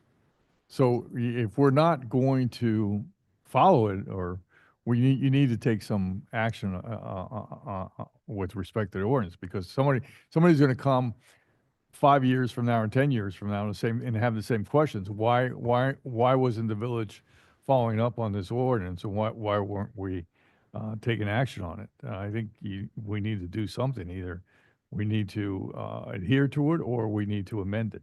Okay. Brad, what about the comments that we heard earlier tonight from one of our residents who said that this would only, I'm sorry, that's impact fees. Excuse me. My apologies. What were you going to say? This is for special assessments. Yes. This ordinance was as the manager said, passed in 2015, you didn't, the commission, for whatever reason, didn't act on. The process that was described by your consultant as it relates to impact fees Mm. is very similar with special assessment. So you would have, if you were to move, for instance, you have basically three assessments, special assessments that were adopted back then. A solid waste management fee assessment, which you did move forward with, imposition of a stormwater repair improvement fee assessment, and a imposition of a roadway repair improvement fee assessment. If you were to move forward with either of those two, you would need to have a study. We would my suggestion would be that we would also have to reenact the ordinance because you haven't acted with it on it, or at least re-ratify the ordinance. There would have to be a study done. You would have to have some basis to establish what the assessment would be for whatever it is that you want to do. So within the confines of the ordinance. So there are definitely steps that have to be taken. If, I guess to the manager's point, if it's the commission's will not to do anything on this, then your option is either to repeal it or portions of it, because I don't think you want to repeal your solid waste fee assessment. No. But then either you repeal it or you leave it for another day until you want to use it. So it sounds like to me we have a threshold issue, and the threshold issue is there needs to be some sort of understanding of what the report and what the report would cost to tell us basically the cost to implement this. That be correct? If you're talking about roadways, yes, you would need some type of a consultant to come and say, okay, and again, if it's sections of the village, however you want to do it, here's a section of the village we want to do roads. What is the cost? So that you can determine what is the assessment. You can't just come up with a number, You're a basis for the number. you're one step ahead of me. I'm talking Right. about the cost of what it would get to have a consultant to come in and tell us those things. That's to me is the threshold issue here, that if we wanted to act on this, we would need to know what it costs. And I wouldn't be comfortable doing anything on this until we know what it would cost to have that person come in. So I would be interested in hearing that first before we decide how we want to handle that. But I would ask the commission if that's how you would want to handle it. I just want to clarify. So Brad, you're saying we need a study. You're saying like a study to decide what the assessment would be, or a study of say we're using roads as an example, or a study of the roads that would give us a number to repair, say, a section of them, and then we would utilize that to justify our assessment. Is that what you're saying? Well, I think both the mayor and I are saying two different things. So if you decided to move forward with the imposing an assessment, you would need what you just described. You need a consultant to come in and determine you can't determine what the assessment is without knowing what the cost is for the improvements. So you would need to determine what the cost of the improvements are, and then you would need and part of that assessment would also be who you're assessing, what the amount of the assessment is. I would, again, there's going to be some legal costs as well, because this is a little bit above my my specific knowledge with regards to how you can reenact this and what needs to be done to reenact it as well, because it's been dormant for 7 years, more than that, 10 years. And now, could the assessment be utilized to pay for the study, or that would have to come out of the general fund? Honestly, I don't know. I'd have to research that. Well, I'd come back to my original point then that I wouldn't want to do anything on this unless we have some sort of ballpark understanding of cost. So if the commission would like to move it forward, at least to the point of understanding what it would cost us to do this, then I would ask Brad to come to us with that for the legal cost at least, and then have the manager tell us what it would cost to have a consultant come in and even begin this assessment. Because that's kind of the first step is knowing what the cost would be, because I don't really think there's much action we can take until then, at least from my perspective. Yeah, I'm pretty much on board with you, Jonathan. I think for stormwater, where the train is kind of out the gate on that one, for me, I really wouldn't want to see a consultant come in and reinvent the wheel. We already have a plan and phases and things like that. I wouldn't want to repeal this for stormwater for a rainy day this is an asset. This is something to have. This was approved by two meetings, first and second reading. This is an asset to have in our back pocket. So if 2 years from now, 3 years from now, we get a study that says, hey, you screwed up on your water, stormwater plan, you got to redo X, Y, and Z, you're sinking. This is an asset to have to pull from. I don't really want to pull from it because I think we're kind of on board with stormwater between the new funds we found and our state legislature. We're making headway on that one. The roads, we haven't even scratched the surface on roads, and this can be utilized to at least help us start. And even if bond is the solution in 4 years, this can get us moving in that direction with studies, preliminary emergency repairs, things like that, that can be paid for now and not wait 4 years from now to do done. So then, would the commission have consensus to request, provide direction to the attorney to provide an estimation on legal spend to reenact the ordinance, and then an estimation, and have direction to the manager to provide us with an estimate for a consultant to come in and tell us what they would charge to start the process? Mr. Mayor, I'm sorry, but I think former Commissioner Anderson would like to address the commission.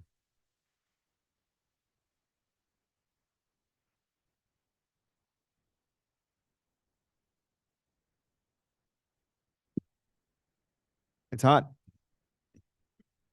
Okay, originally, when this was all discussed during the commission, it wasn't discussed of having, let's say, roads.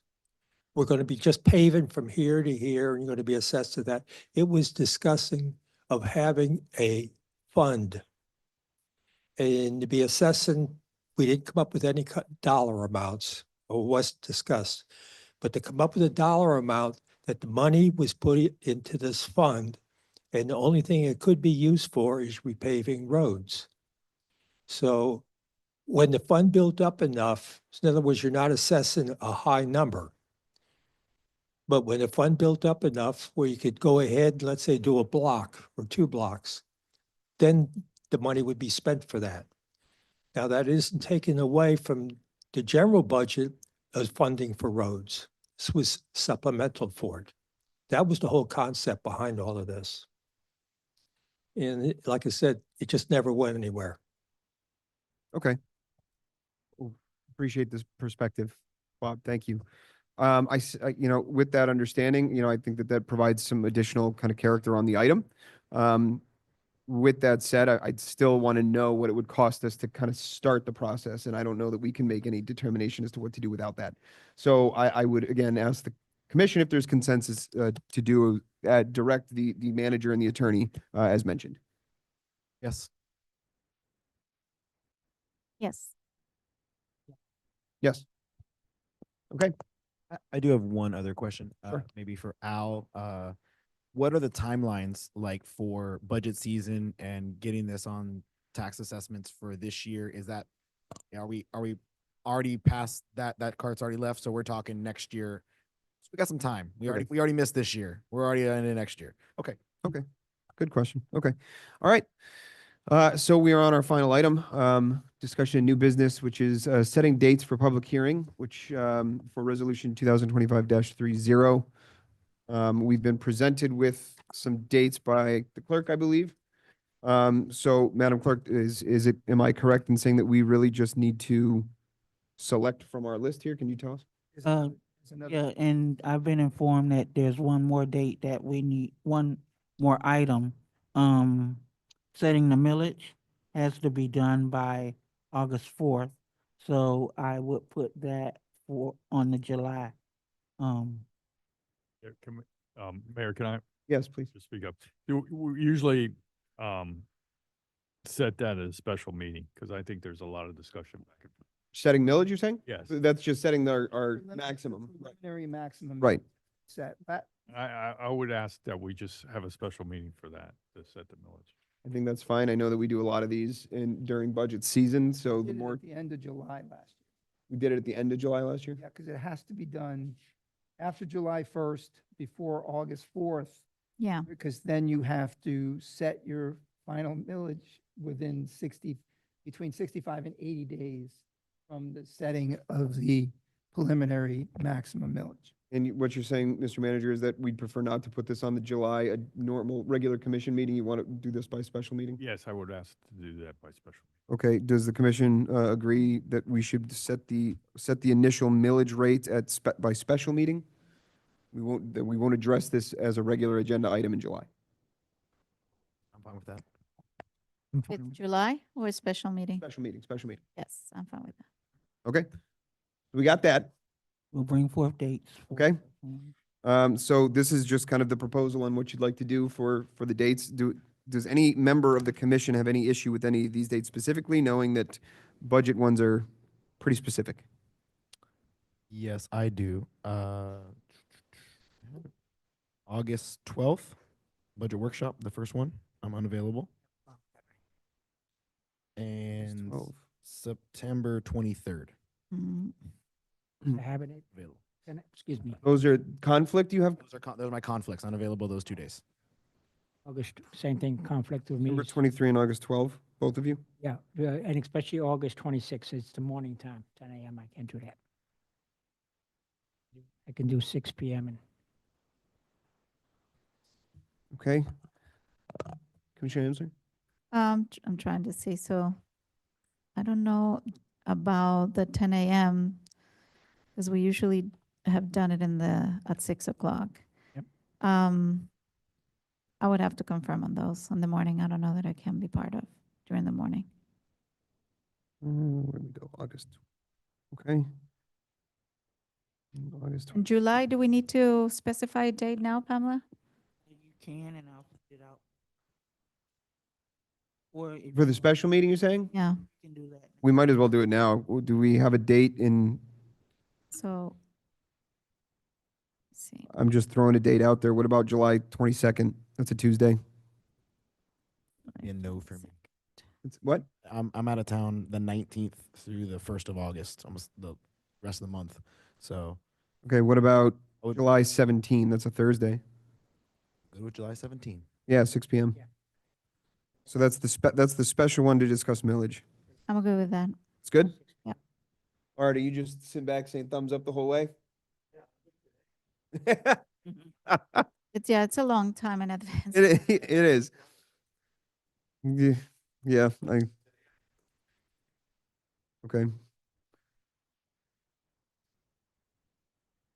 10 a.m. 10 a.m. July stuff. 17, and then, yeah, I don't know. I have to confirm on August in the AM ones.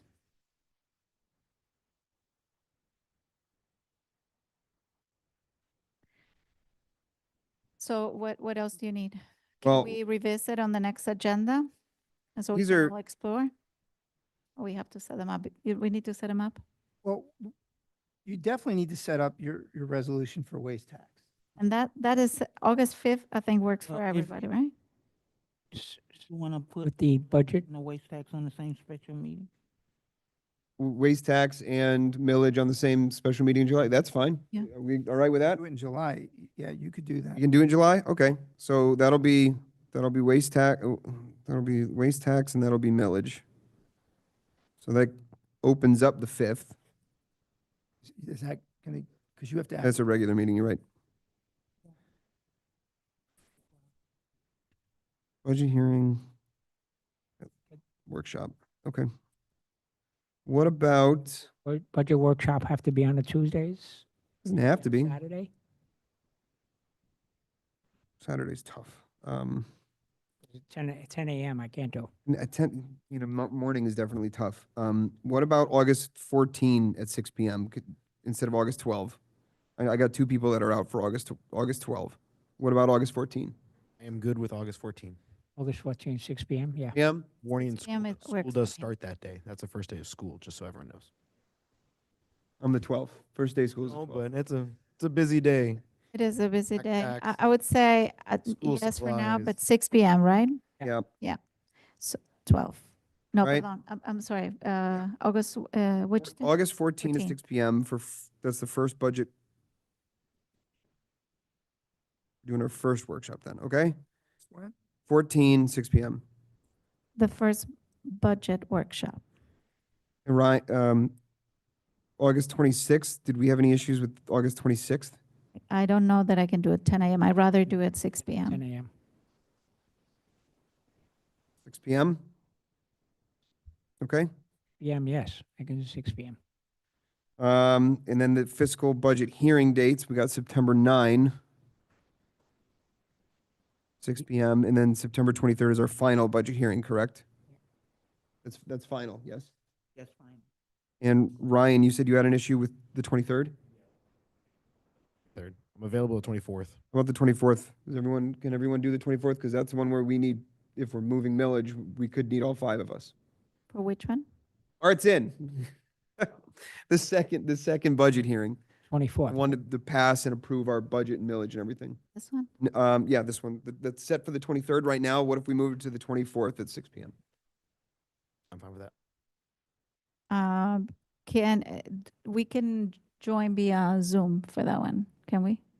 Learned last year. For the, If I remember correctly, we need an in-person quorum, but we need a 5-person vote if we're moving millage.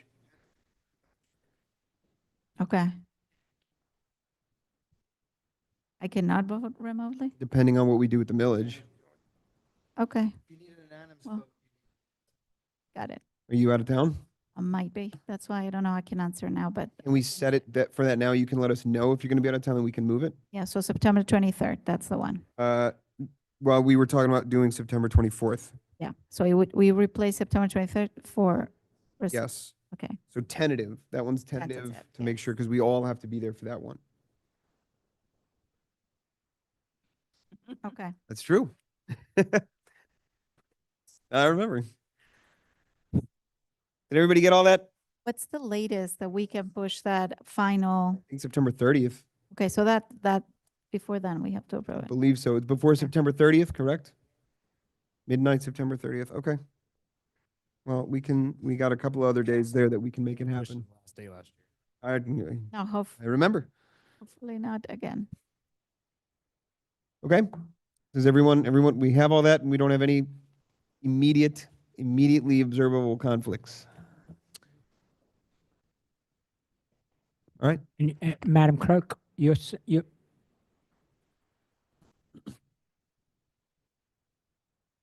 right. Madam Clerk, you send us orders, dates and stuff. Okay, thank you. Okay. While we have our calendars open, can we clarify the July regular meeting? I have in my calendar, we moved that to the 8th due to the week of 4th of July. I want to make sure everyone's tracking that's the right date that we have. I didn't have it on my calendar yet, so I would defer to your A resolution. or recollection. Adopted we the did, we calendar moved last it. year Okay, to the 8th because of the 4th of July holiday. got it. Okay. What? For August? No. For July. It's the 8th. Okay. All right, everybody, looks like we have it set. So, seeing nothing further on the agenda, there's nothing to place on the next meeting agenda. So at this point, I'll ask for a motion to adjourn. Motion to adjourn. Motion to adjourn. Second, yes. All in favor? Aye. Aye. 12 minutes early.